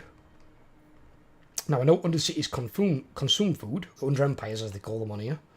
But when you can get 5 food from any under empire, you're only losing 1, you're gaining a positive of 4. Yep, I know where both Cloud Ferric's last 2 settlements are, so... Very good. There was going to be a thing, and they changed it before they released Skaven. I remember somebody talking about it who had spoke to one of the devs on YouTube. Do you know the under Empire Skaven can build? They were going to have it where if all your settlements wiped out and all your armies, you could re-emerge from under Empires. But they scrapped it before release because you could build under Empires everywhere. And basically then you were almost unkillable. And if that applied to the player, it also applied to the AI. Can you imagine trying to wipe out the AI if they've got under Empires everywhere? Imagine if you got a Skaven end thing. What? You know, the thing that you've got turned off. That wouldn't affect it really. Because they spawn at the capital. Or where the capital was if someone's taken the capital. But I don't like the idea of the endgame crisis. 25 free armies on whatever turn you decided to, activate on. It's like, why? Even in the late endgame, most armies won't have 25 full armies. They might have 10, 15, pushing it maybe 20. And even then, not all of them will be 20 stacks. They'll have some 10 stacks, some that'll be like 15-ish. They'll be around that area. It's like, it's unrealistic. It just artificially makes them overpowered. And the worst part about it is, all those armies declare war on you. And they all come for you. It's ridiculous. I'd rather the game be more authentic to the lore of Warhammer than all of a sudden we have 25 armies, they're going to come for you, the player. It's like, no. That's not how the game works. And that's certainly not how the lore works. Okay, this is weird. Never had this before. This is a weird. Who is a weird? This expedition pop-up thingy. Northeast, south and west. That goes through. North, east, south and west? Yeah. So each of them do a different thing. It's basically it asks you what direction you want to send this random expedition, and based on your answer you get different things. First 2 give 200 labour. It says north and east. South gives you 2,500 gold, and west gives you a conclave influence.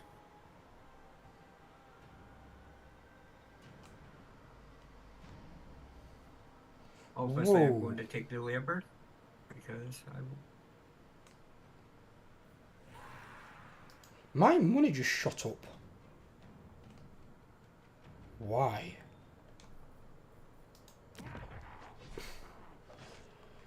That's a lot.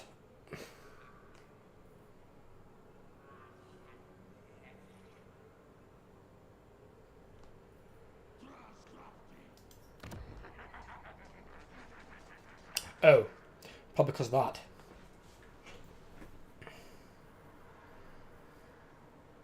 Yep.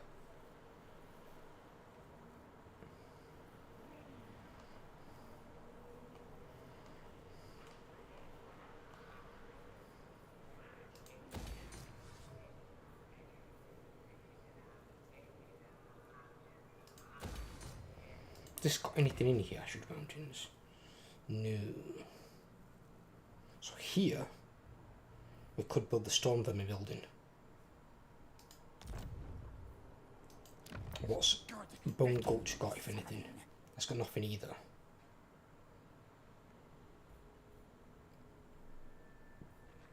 So we could have both of these buildings permanent next to get the most money.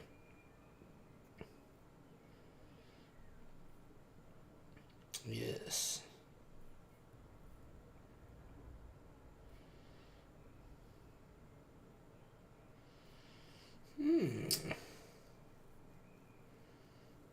Okay.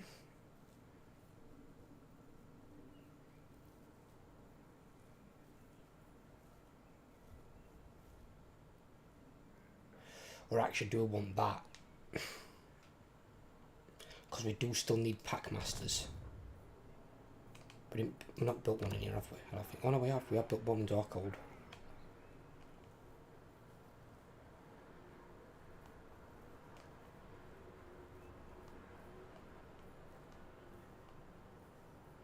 That's close full of capacity. Then again, that's capacity for chieftains, isn't it? Fuck. Right, okay, we need to build that as well. Actually, I might build that there and just have both of them in there. Because Darkhold's pretty safe, isn't it? Yeah.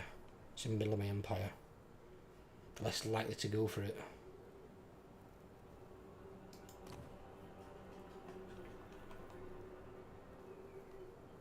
Who the fuck? Is he raiding me? Son of a bitch. Hey! We're supposed to be buddies. Motherfucker. Chosen. Fear Lord. Fucking fat bastard ogre's raiding me.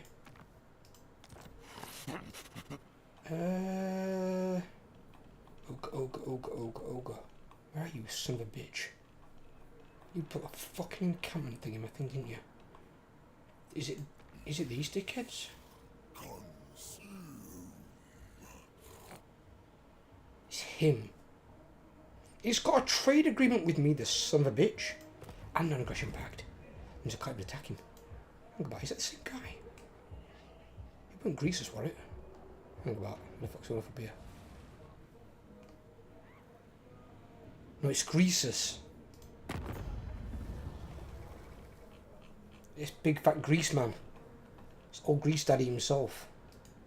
Oh bloody hell, his strength rank fucking 12. He's at war with the overlords of Zarduk and the war host of Zar, which is Zartan.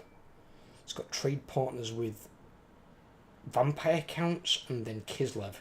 They're odd fucking trade partners. Oh, I see why. Hang about what? Is that Clan of Shin? Oh, bollocks.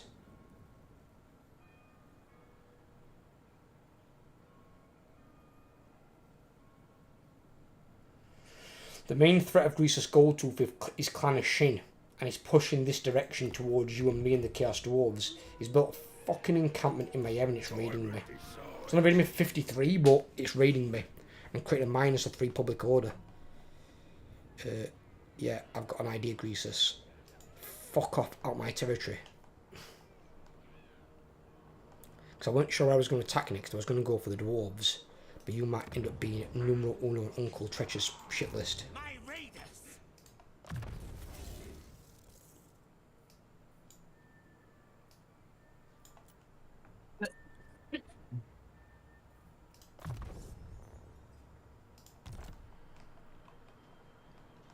Hot have tail sweats. Let the bell scream.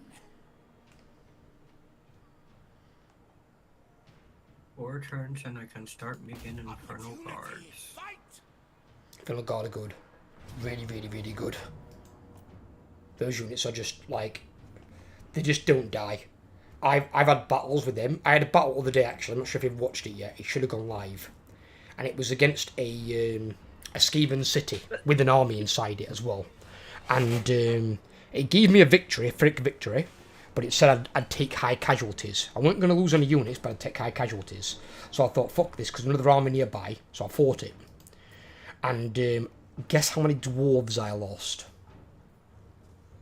Are you fighting a battle or? Me fighting the battle. I'm always on this battle. Oh, But guess how many dwarves I lost? no. I lost one single Chaos Dwarf. Call me. Not a unit, one dwarf. Just one dwarf died. No centaurs died, none of my single entities, just one Infernal Guard Chaos Dwarf. Against a full garrison and a full army. They are ridiculously durable. Now, to be fair, I have got the plus 10% physical resistance buff on them. Because it's really, really good to have that when they've got that much armour anyway. And I can afford it easily because I've got loads of armaments coming in.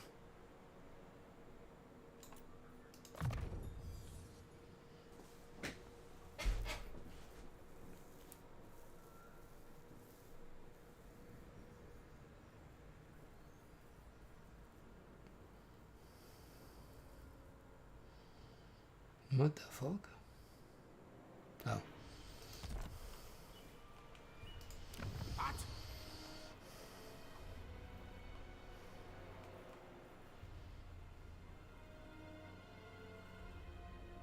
Oh. I'll get help.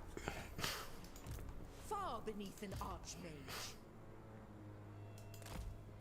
Scurry forward. Pop him in ambush, see if we can snag ourselves a high elf.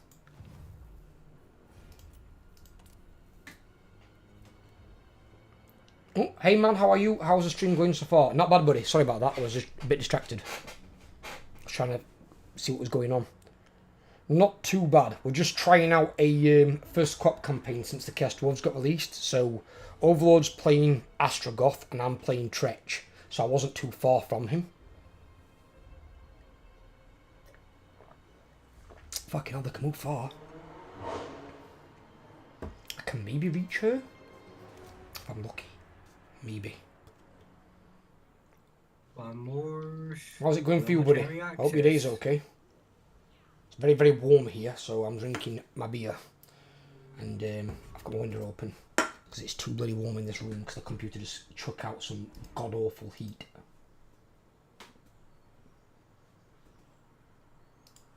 But that's why I've got a good fan. Oh, Wurzag got destroyed. Think about. Oh, he got destroyed by Scarbrand. Scarbrand's kicking ass over down here. What the fuck? Oh, Scarbrand, you dirty boy, you. I hope he doesn't declare war on me. I don't like Scarbrand. He's mean. Come on, Rockman, fall for the bait. Weird thing is as well now, you know, both Skaven have got a reason to want Karakate Peaks. Because Tretch has got something for it as well. He left the city. He Yes. left the city undefended. What did you do? Wait in ambush on somewhere? Yeah. What do you mean left it undefended? There's a partial army in it. I know that. Oh, he had his main army in it, and it just marched all the way upwards to Pillar Skulls. You crafty bastard. I'm fine, thank you. One more hour left until I finish my shift, killing some high elves with rats. I'm killing high elves at the moment. I have already killed a faction of Chaos Dwarves. I'll show you. Bring it down here a bit. Because I've got problems with Greasus now. Greasus has been a big greasy boy. He's greasing me up. So I've taken this guy out, Azor, whatever his name is. Drazoath or something, the fuck his name? The Ashen. So I've taken his territory. But I've now got Greasus here taking the piss. So he's raiding me. And it's not raiding me for much, but he's also minus my public order, which is creating a problem. I'm going to have to beat him with a rather small Skaven-sized stick.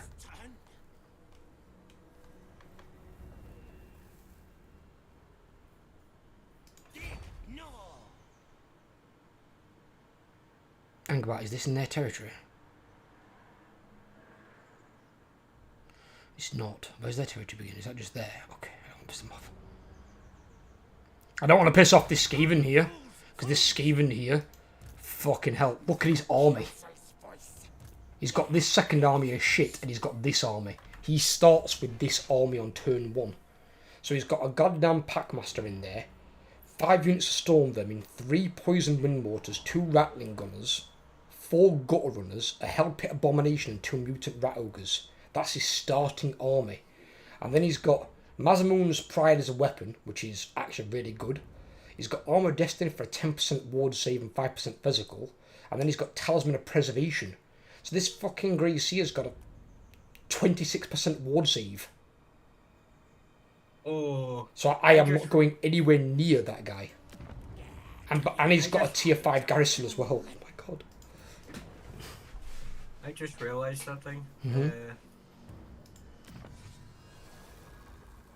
The what you call it?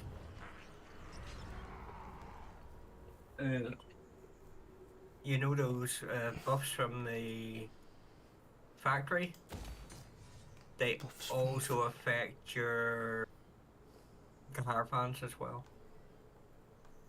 Buffs from the factory. Red mage. I don't know what you mean. You know the things like giving your dwarf warriors frenzy and stuff like that? You mean the Manufactorum? Yeah. Yes, they do, yeah. Because although you don't physically control them moving-wise, they're classed as one of your armies. They just don't give you any upkeep. Skaven steak really sounds like something terrible. How hairy do you like a steak? Oh, God. Weird thing is as well, when Skaven don't have any other food to eat, they do eat the Skaven slaves. Although technically, I don't know if you've ever seen the film Demolition Man. Demolition Man with Sylvester Stallone. In that, he has a rat burger. I shit you not, he has a rat burger. In some countries, they're considered delicacies. Well, the thing is, apparently, if it's well cooked and whatnot, apparently it's not bad. Just don't normally you don't eat a meat-eating creature because they can pick up a lot of diseases. That's why, like chickens, cows, lambs, things like that are all fed on veg. Because when they eat meat, it's not the best thing to eat yourself. Yep. And rats, well, rats to be fair are omnivorous. They'll eat pretty much anything. It's got 2 Packmasters and a master.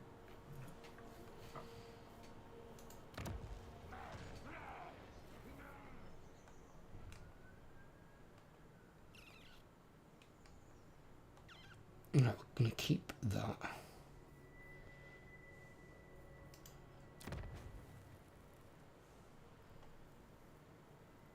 I need this, I need this, I need this. So we could destroy that right now and start building the other one, but then again I need to get my food up. Food is the problem. Oh, my scout, I need my scout. Where is he, where is he, where is he? What the fuck are you at, man? Poison blade. Miss Campus Gary.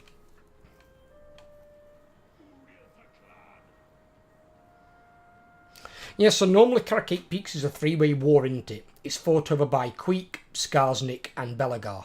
Belagar starts now fucking miles away. Much further than Skarsnik. But I've noticed something. If you come back to conditions, short campaign victory, or is it hard, the long one now? The long one, Carapeak 8 Peaks has popped up in there. There's now a thing for it. For him. I'm sure there was something else though as well.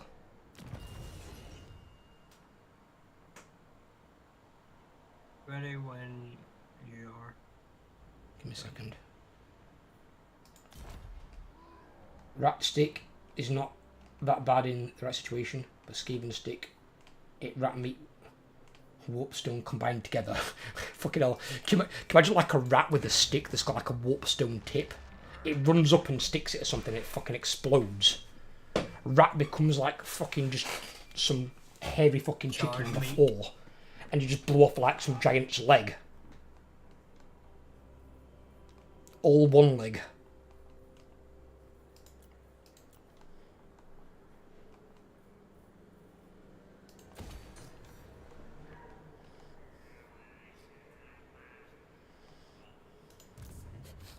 Doommonger. Clan Rictus Supreme.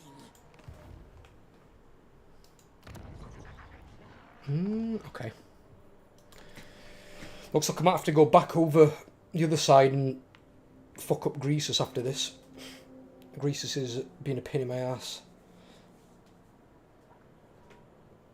Have you got anything with Greasus? Greasus.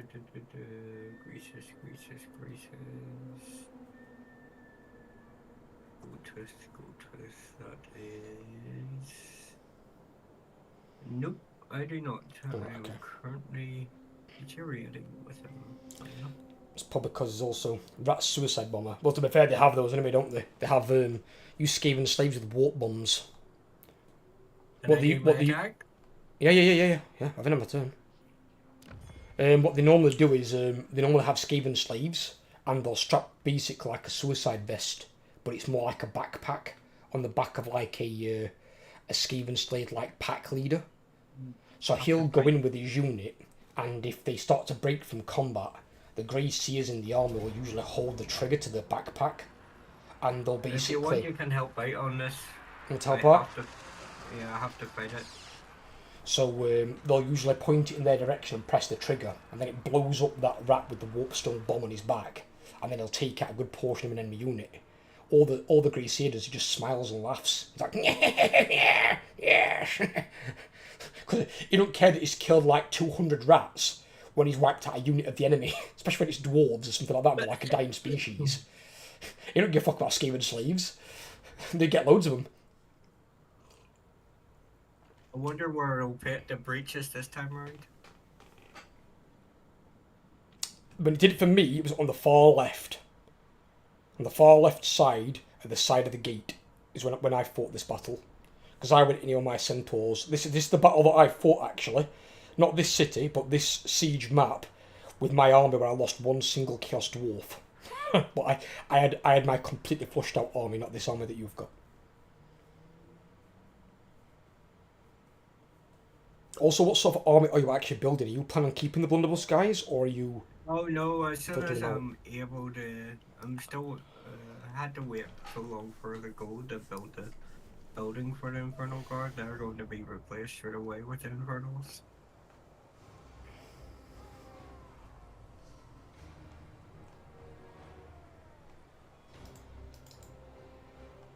Doesn't show any breaches, which is weird. It does. The where I said they were. The where I said they were. Right where mine were. Oh, all the way over. I said far left side of map. You can't go much further left than that. So what I did is I sent my Chaos Dwarves and my Centaurs through this gap. I sent the Centaurs for the back control point at the far back, and I sent my Chaos Dwarves to the middle control point, the one that's got the what increases leadership and melee defense for the units up there. And then the rest of my army I sent through a different angle, because he put all of his army on the far side.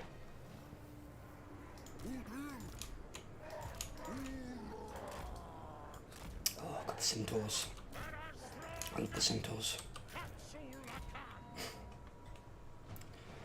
Centaurs and the Flying Bullocks. What are you doing with your army?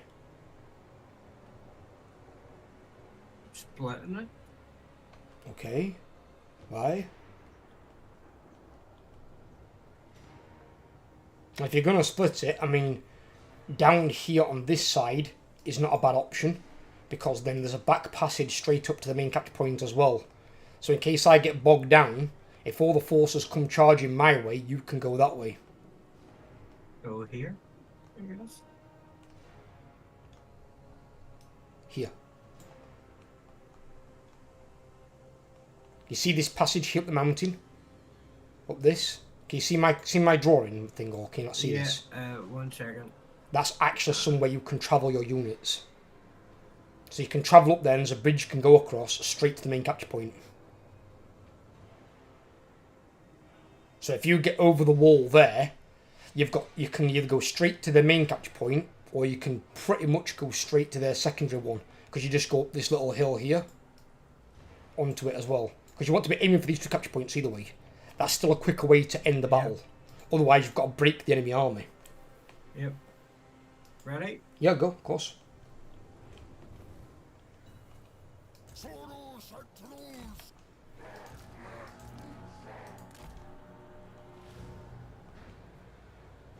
What the fuck? They left the tiny engineer guy on the wall by himself? Yeah, that was not a good idea. They put most of the stuff near you. Oh, yes. My moment. My moment is here.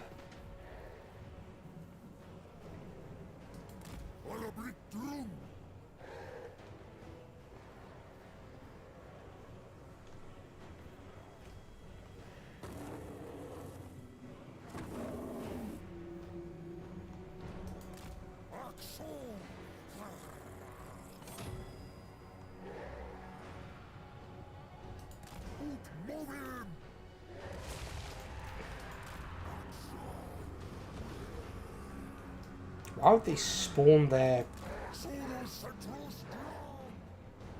Under Empire units over here? 1 second. It doesn't make any difference because they're not going to do anything to a single entity.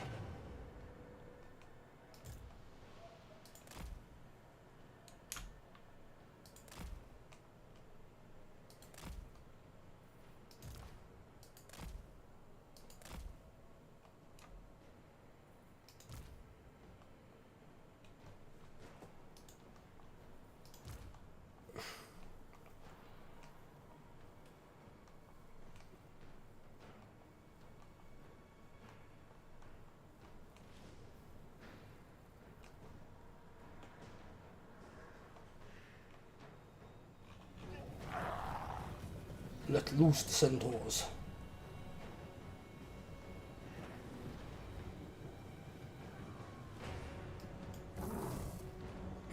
That oh, he's about to die. Oh, he's broken permanently anyway though.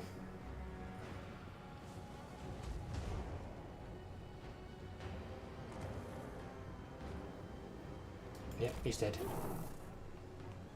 Did he fall through the wall? Okay.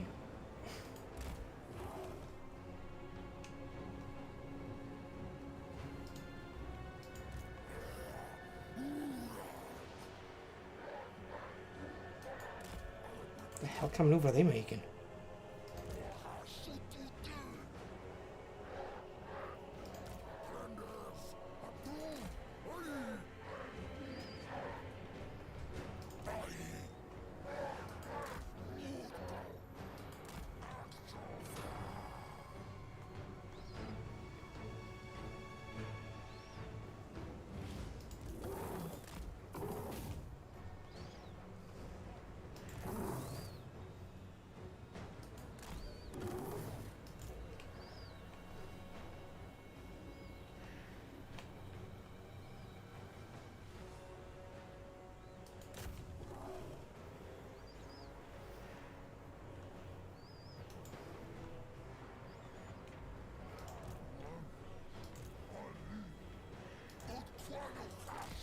Come on, you idiots. What the fuck are they doing? I hate units in sieges. The sieges are still buggy as fuck. They've not really flushed out sieges yet. Because the units have to be like babysitted to shit.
And this is also another reason it's good to have some flyers, because they can kill enemy interior towers.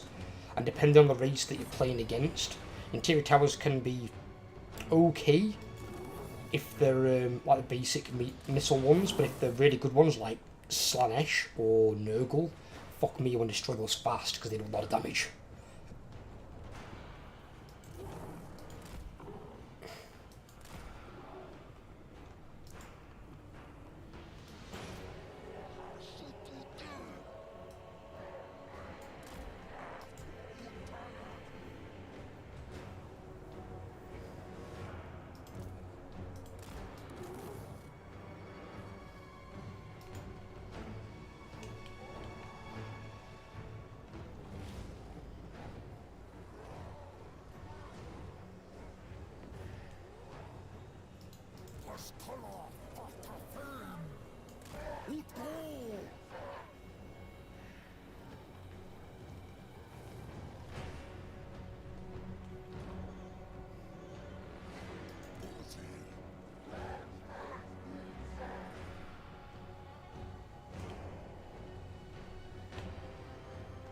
Oh, fucking hell.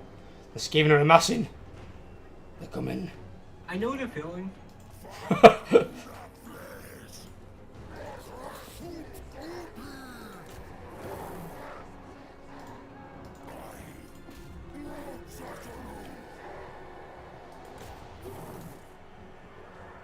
kept me bogged down at this gate for long enough. It's fine, buddy, because you've kept them occupied.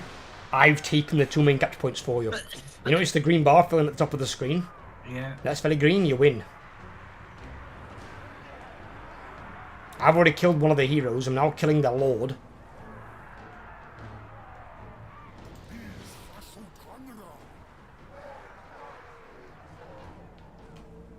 And not being funny, but these centaurs rip apart these units. These centaurs are so good.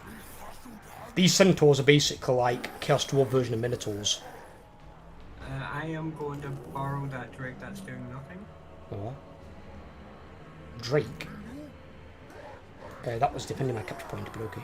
It's fine. I didn't think they could because they were flying. No, I mean depending as in I can intercept a unit. Ah. Not like capture it, but stop someone from jumping on it, but it's fine, you can take it, go. Get out of there. Move.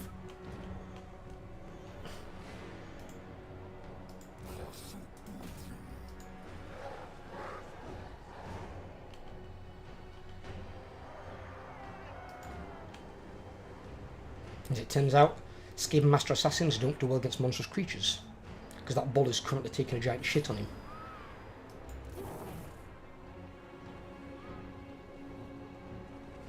Come on, bull, get him! Whoop that little rat thing's ass!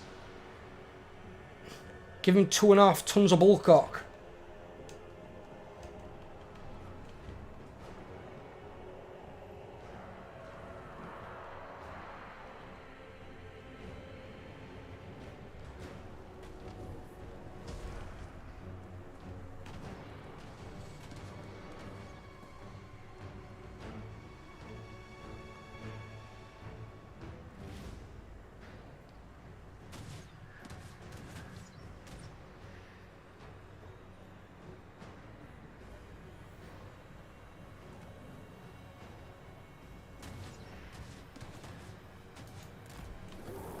It's fine. Bring it back.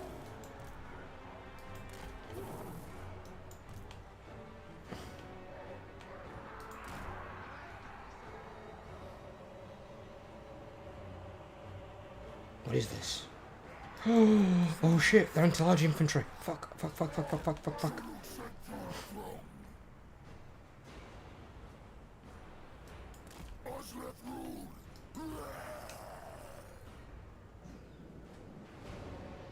That's storm vermin. We win anyway, we win in seconds. Come on. Tick. Tick, tick. Yay!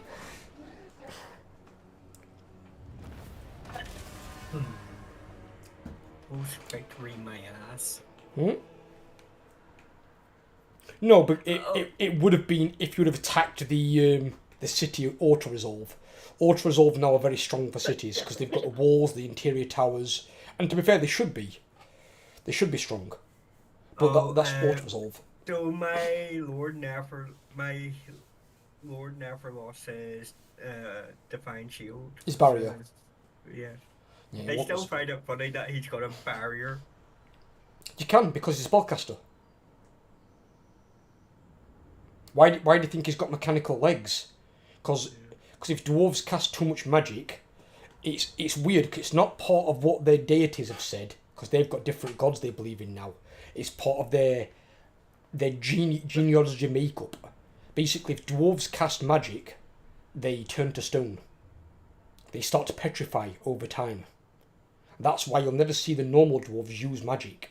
The closest thing they have to magic is Runes. the rune anvil, which is basically strike a rune with a magical hammer, and the hammer unleashes the magic in a direction.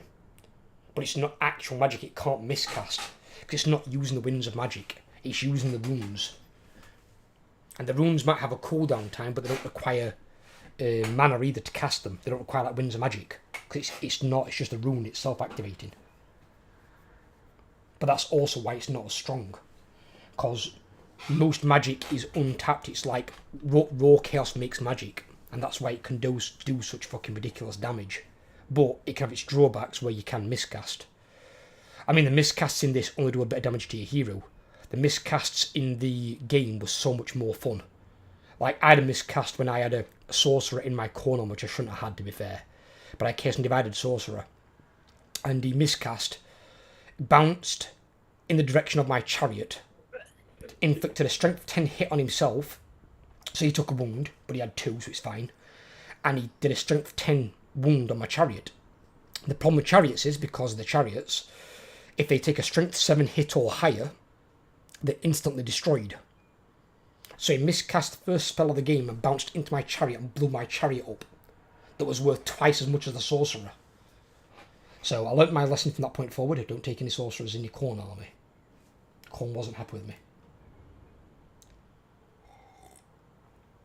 But then I've seen it go worse as well. I saw somebody who'd taken a archmage from High Elves. Not just an archmage, sorry. He took 4 mages in his army. He had 1 archmage and 3 level 2 mages. So 3 like mage heroes. And his archmage went to cast his first spell of the game, miscast, and his lord turned into a chaos spawn. And I was laughing so hard. And that lord was worth a lot of points. Fucking just a chaos spawn on the field randomly. It's like, yep, that's what can happen to you when you play magic. Magic is literally like playing with fire. There's a chance it could work for you, but if the fire comes back at you, you better hope you can get out of its fucking way. Or somehow protect yourself.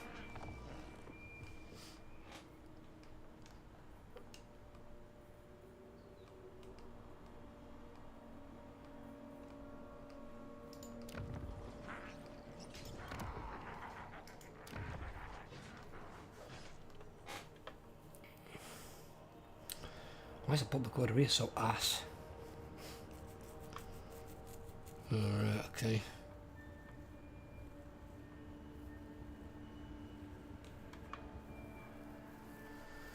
I can sort that. It's not a problem.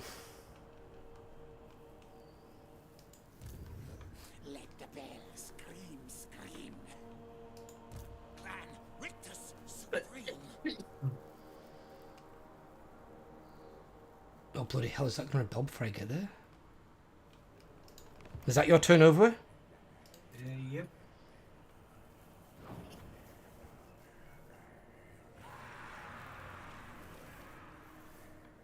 So now he only has that blur skull.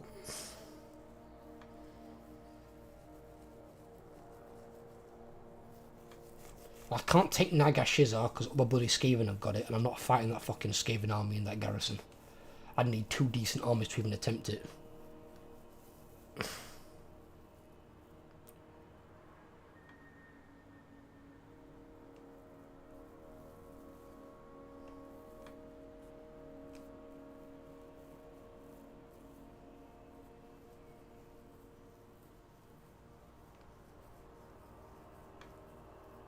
Ooh. Was that Skarsnik? Who was that? Somebody went in on the door. Oh, did he get fucked? Oh, he ran away. Was it Mutinous? Is it still Mutinous Gates? No, it is Skarsnik. Skarsnik actually has 8 peaks.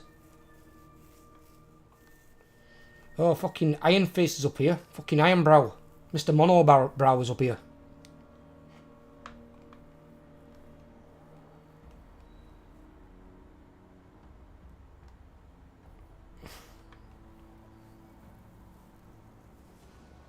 Haha. No. What was that? They asked for a peace treaty.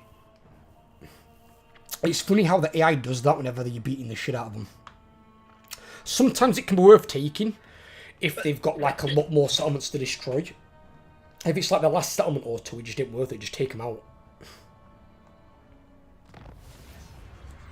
Oh no, Colet got destroyed.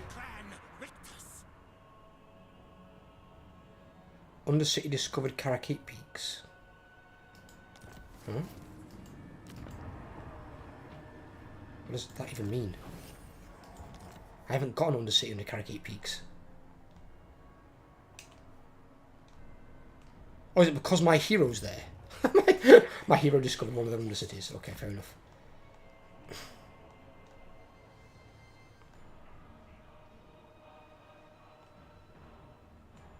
Belagar's over here. Pretty far as well.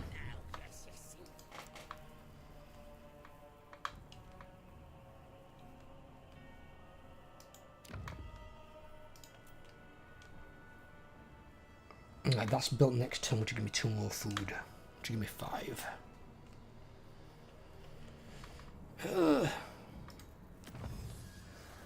Right, we can go to that one we need to. Ooh, campaign movement range plus 10%. Dirty.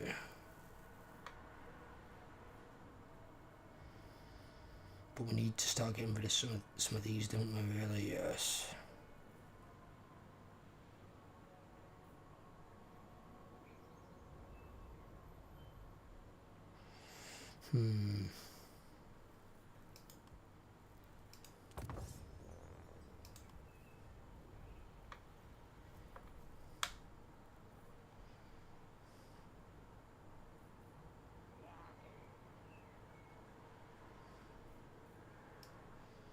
Well, actually no, because that's on 4 turns. Take that, so we've got the movement speed increase. I can take that, we can hold off on that one, I don't need it right now.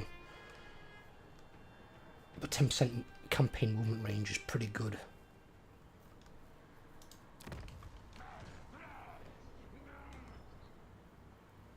Hang about.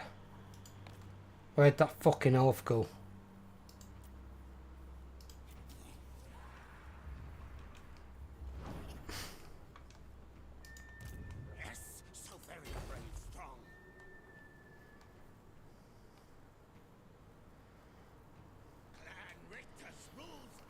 And take out Desolation of Gash next turn.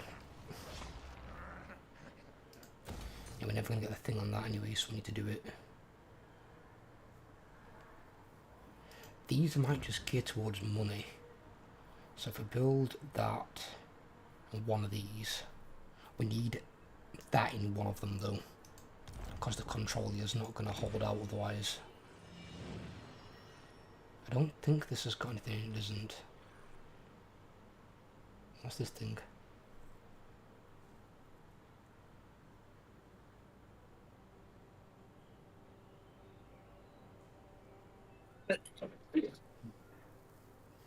Oh my god. There's a building here, Great Halls of Nagashizar. In his dark halls sits the husk of Nagash himself. Careful study may reveal new methods for combating the undead scourge. It gives you money, immune to vampiric attrition all armies, which is insane, because that's their like first line of defense when you enter their territory. Leadership plus 10 in the fight against vampire counts, vampire coast and tomb kings. Vampiric corruption those plus 50 local region, so that's going to be a problem. But then double experience scheme for units when fighting against vampire counts, vampire coast and tomb kings. All armies. Shush. Okay, down. All hail, horned rat. And you know the weirdest thing is? That bloody rat army that's taken control of Nagashizar hasn't even built that building. Where? What? Are they kidding me?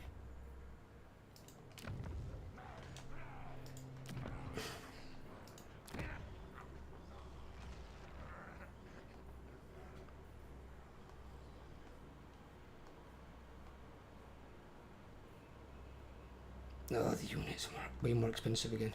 Getting minus leadership, which sucks ass. What is the capital for this here? Oh, of course it's what's sold by the fucking Skaven, of course it is. Ooh, Caracas was the capital. Well, hello there.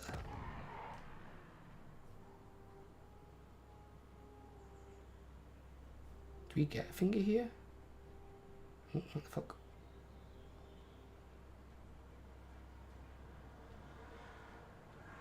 Okay.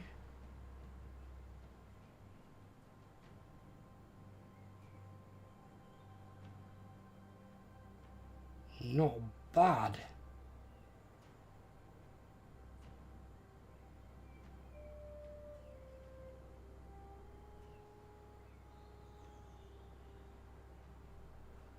Not bad at all.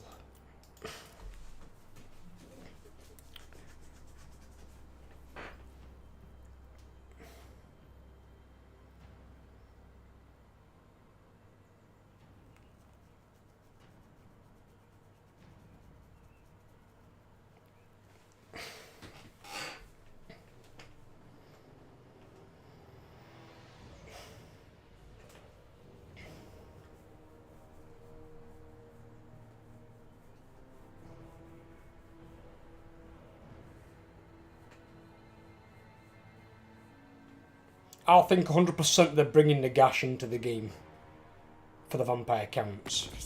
When they do, more than likely he's going to be spawning in that settlement and he's going to be fighting that Skaven clan. That'd be my guess. He should, but not the half. Of course they will, because they want money. And he's not that powerful that you can't kill him, because they've got Arkham in the game, and Arkham's more powerful than Nagash. Nagash is just a really powerful spellcaster, but you could argue that he's still weaker than Kairos Fateweaver and Teclis. Or they're at least on his equal. What do Clan Moors want? Oh. They gave me a defensive alliance. Which is fine, because I like Clan Moors. Holy shit, he's got a lot of armies. Fuck-a-doodle. How many armies? Hang about, what the fuck is he doing here? Has he only got one settlement? He's built all his pissing armies. I bet they're all full of Skaven slaves, aren't they? Just gonna mob this guy with Skaven slaves.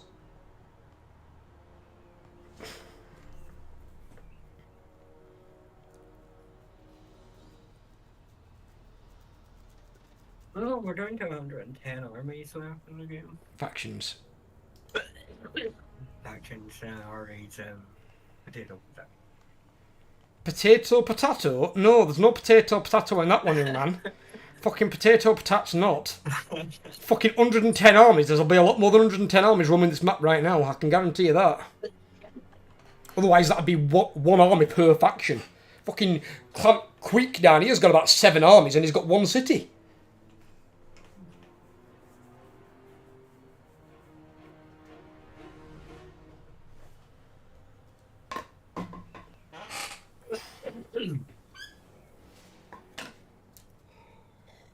I want Ferric to do what I want Ferric to do, and is he going to do it? Yes, he is.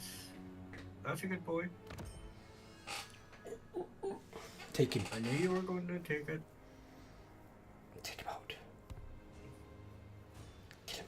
Oh, because I wanted his city, I left the crappy little outpost. Oh, I have to fight this battle. You have to fight the battle. What battle? Vampire Coach, destroy them all. Oh, decisive victory though. You don't have to fight the battle. Lying bastard. Is it safe? Stalk prey. Oops.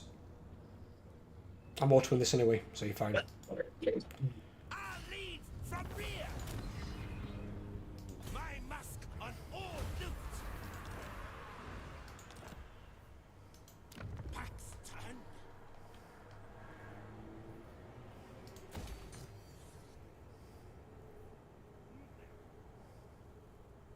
See, I couldn't have taken this 20 settlement while he was in his city because the city had a big garrison, so.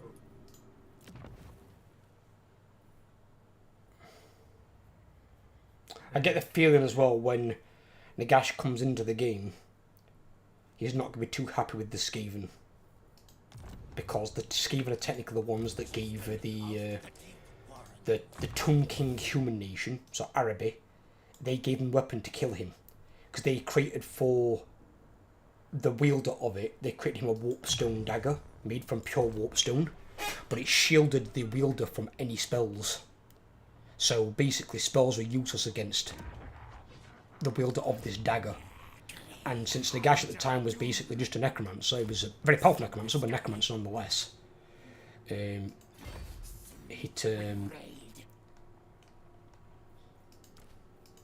Basically ended with Nagash's death. Nagash is basically this world's Voldemort. He's not got Horcruxes, but his soul is still out there, just waiting to get drawn back into his body. But since he died in Nagashizar, the Skaven have kind of overtaken the area and made sure vampire camps can't get anywhere near it, because they don't want him coming back. Because he was basically going to ritual cast a single spell that was going to kill every living thing on the planet, and make them all dead. And then Nagash could raise up all the dead and have an entire planet of undead. I don't know what fun he would get from that, I'll be honest. It'd be kind of weird. What, your entire planet of dead things apart from himself and a few necromancers?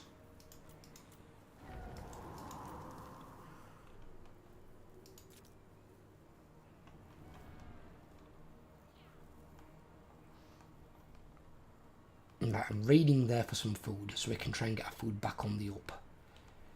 Because this is not going well. Many kills today.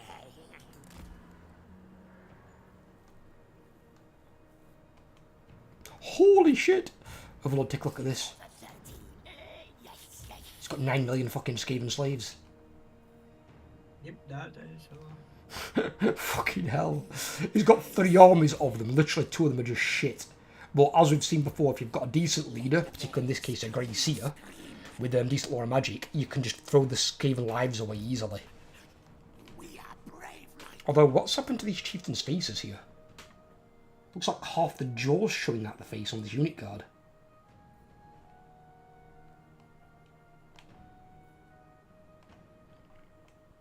Is that Thorgrim?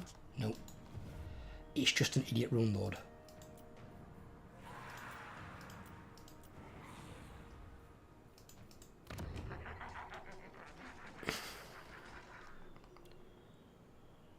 I don't really want to build anything else there yet until...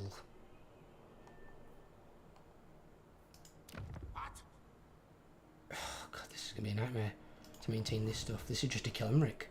Think about Emmerich's got this over here. What's this part of? Oh no, it leads on to... What's his fucking face? Think about it. How much does sound it cost?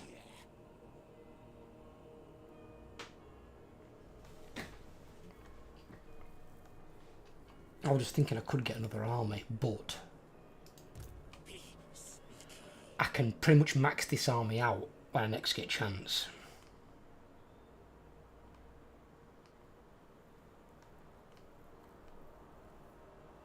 And then I can do the same to his army. And then I'll have 2 really good armies as opposed to 1 good one and 2 shit ones.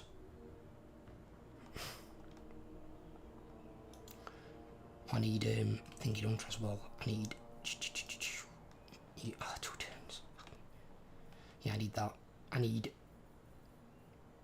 this quite badly.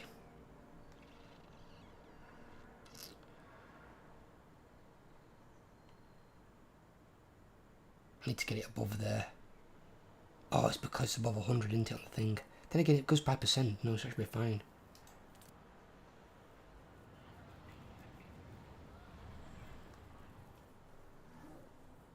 Oh, that's not too bad. You upgrade that. With those 3 battles, my labor force is back at 100%. Just use your convoys. Give them convoys a lot. And also, I think you've got the one on your tech tree, aren't you, at the top, yeah? Yeah. You can work towards it.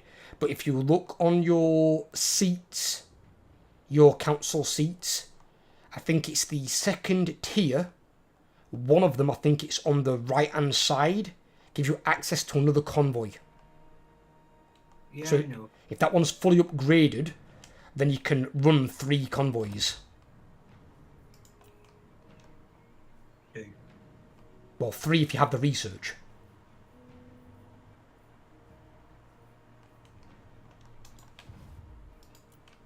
So if you get the research done, you can have 3. Because I can have 4 as Zartan. But that's because Zartan starts with 2 standard. Yeah. Because he's allowed 1 more convoy. But that's because he starts in a location where he's got more allies around him than enemies. So I managed to bait him into attacking one of my undefended settlements just so I could wipe out his 20 stack to give him time to get round to taking the last settlement. What you've got to do, buddies, be careful with your army.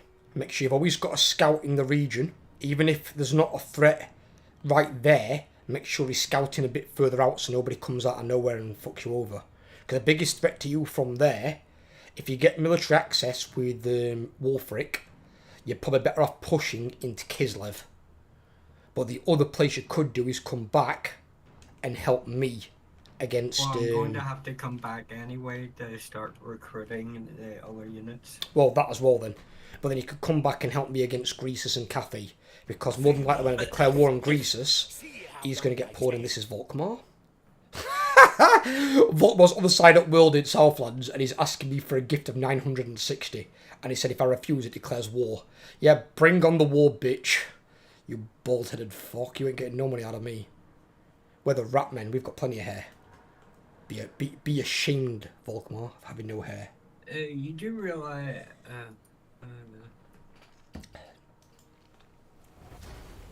Do realise what? Clan Wars likes those guys. Clan Moors likes Volkmar? Yeah, apparently so. Okay. Well, I only said I'm going to war with Volkmar. Didn't say anything about Clan Moors. If Clan Moors are on his side, they're idiots.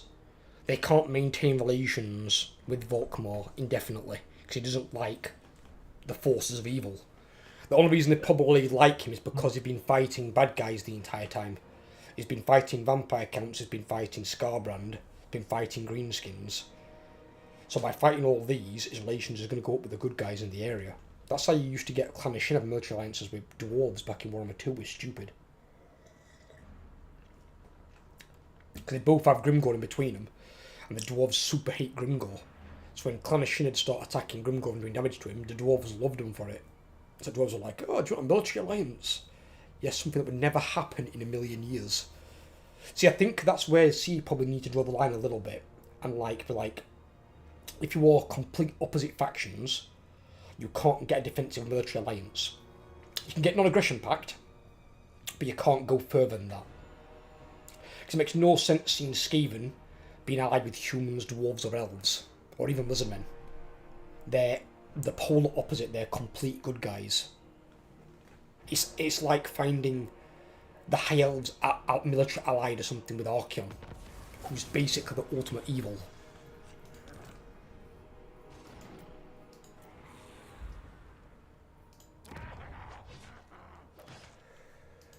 Plan Rictus Supreme. Have a plan.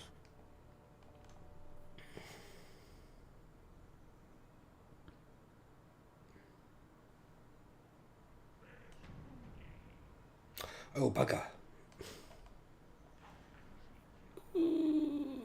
Scheisenhauster.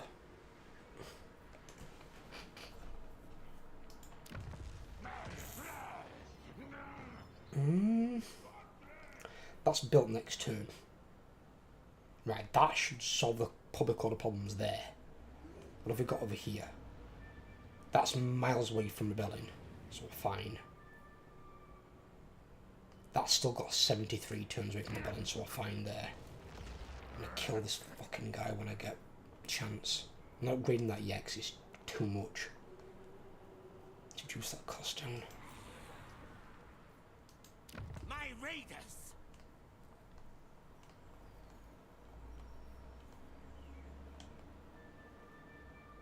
Oh, there's a plague there. No. I'll get help. Don't plague me.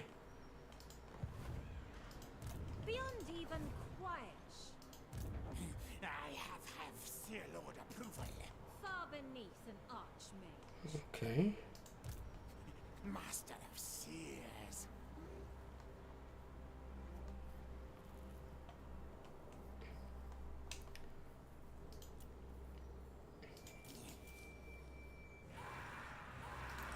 This would all be okay if the bloody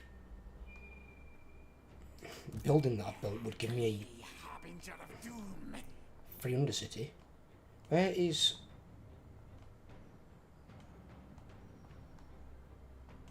Where the fuck's my assassin?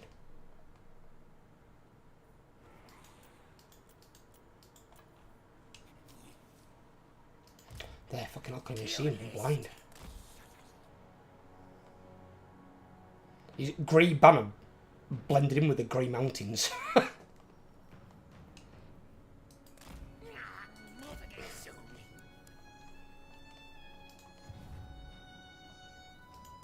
Tretch, Craven Tail.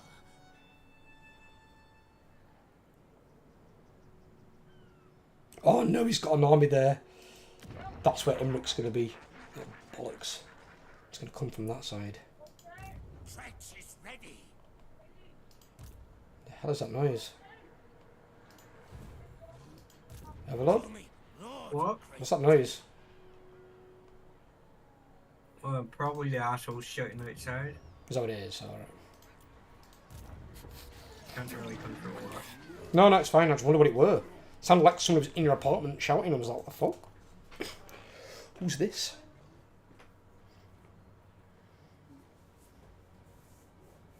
And on my next turn, wipe out faction. Which will be a good place to end it for tonight anyway. We've still got 10 minutes.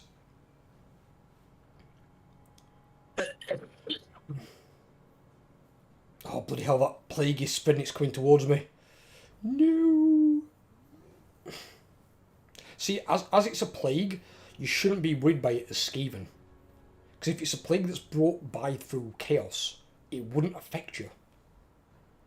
The whole reason Skaven exist is they are mutated Sorats that have grown in both size and intelligence. That is not And Muskov physicality. here. No, Muskov. Thorgrim's asking for a gift. I'm telling him no as well. Fuck you, Thorgrim. Again, anything from me.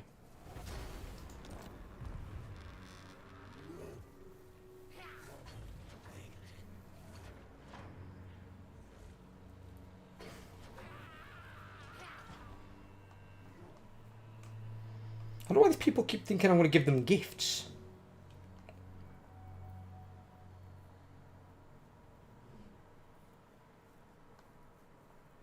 Oh,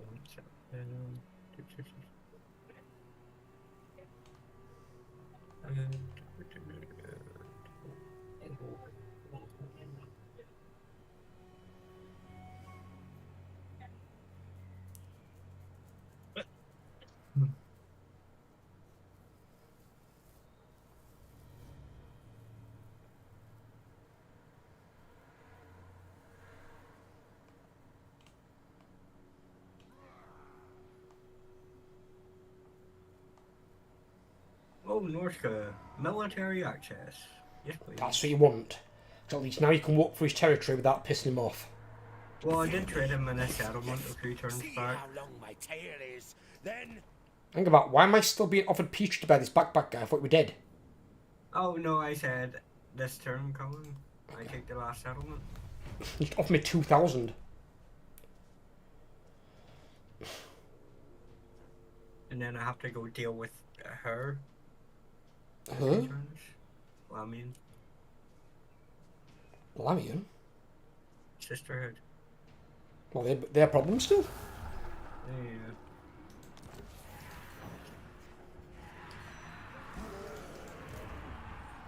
They happy. Ah! Dude, I'm trying to get through things.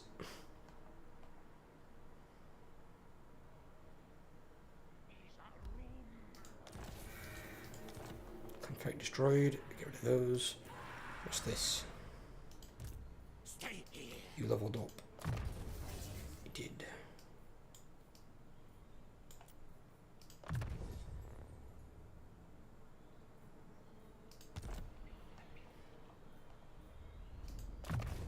You know the worst thing is, What's that?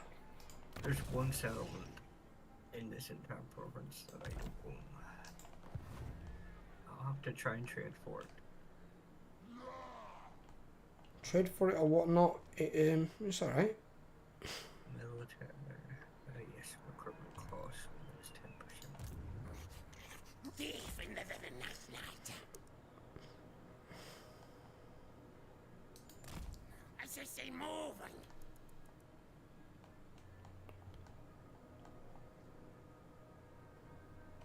Talker's down here though. That border's Talker, isn't it? Shit, I have to go further. Let's start next time. Skills. Yay. I'll keep minus 10% roll charge.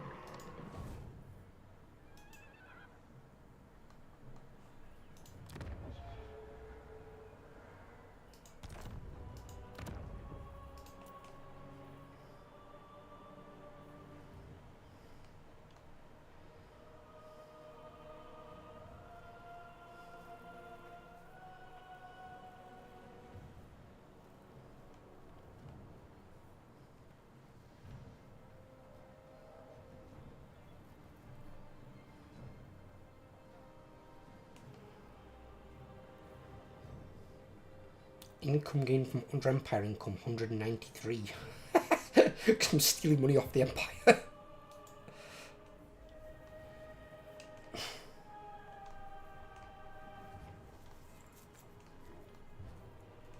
Oh, bloody hell. I will not humiliate myself. Imric's back. Oh. Yeah, I'm going to give that to my lord until he can get his legendary purple item. I arrive. Have slaves bow bow.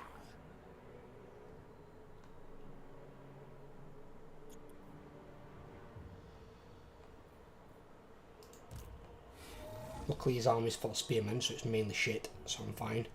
Hasn't got anything good because he can't build anything good. So, one of my caravan guys got a unique weapon, plus 10 melee attack, plus 15 armor piercing damage, enables magical attack. Mighty am I. Right. It's called the Ever Changing Blade. It's a I siege cannot weapon. rewrite reality. Does it give you Zinch corruption? No. Just be careful with that, that's all. Because one you can get called the Filth Mace, which is Nurgle. But that also gives you plus 5 Nurgle corruption in your province, Yeah. wherever you are. But it doesn't say that it gives siege. That's fine.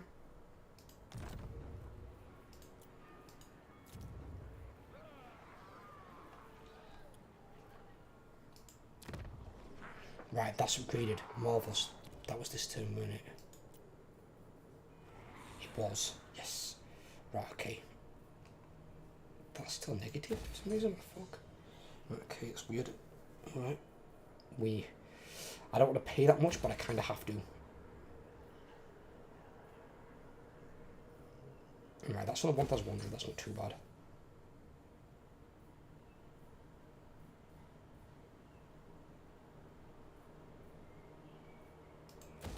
That one as well.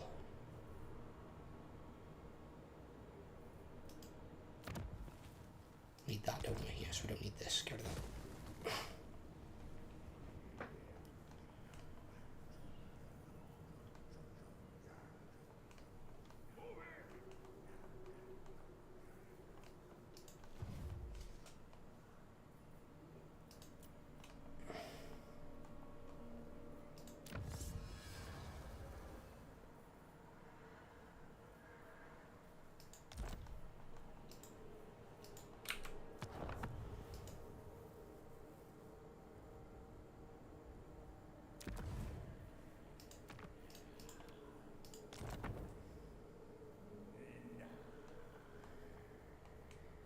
Right, I've saved it. And that turn.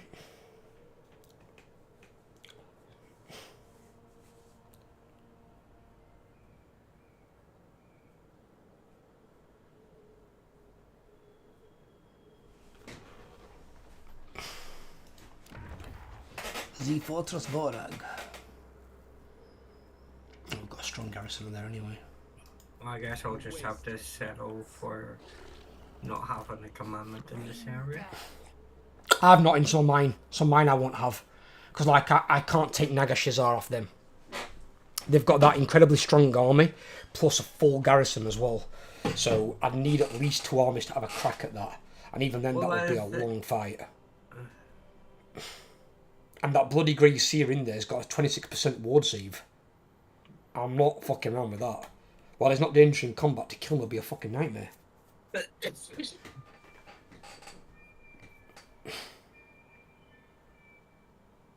held off internal recruiting due to the fact that I'm researching the thing that reduced the global recruitment by 1 turn, so everything recruits faster and cheaper as well.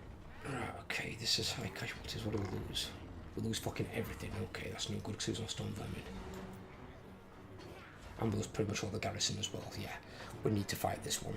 And his army is not that good, so I don't know. Want to save it for next time then? Yeah, I will do. We'll quick save it and we'll start it here next time.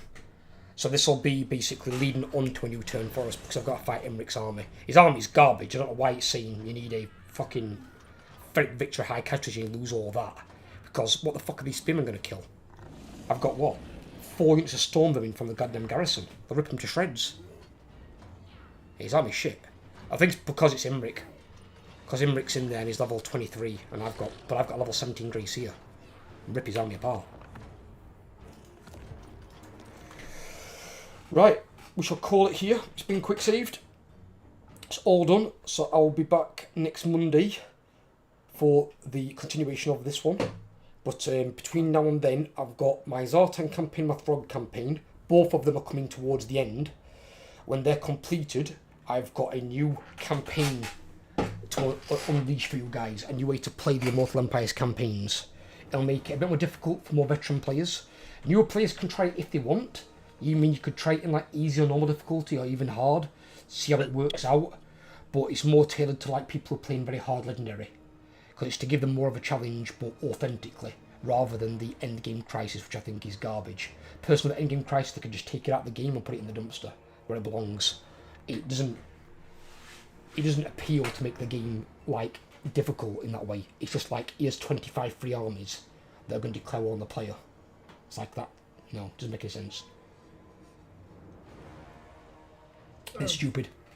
So this new way will make it organically harder rather than artificially harder.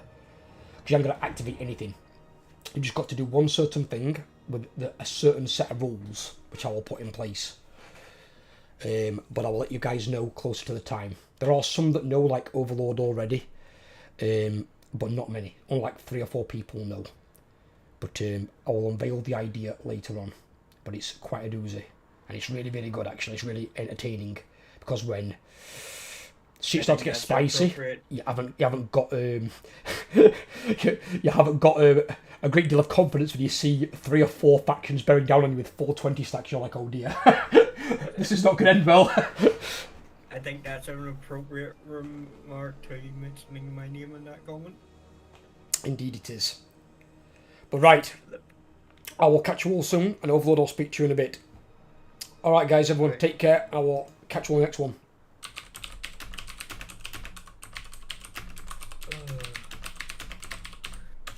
I'm getting hungry.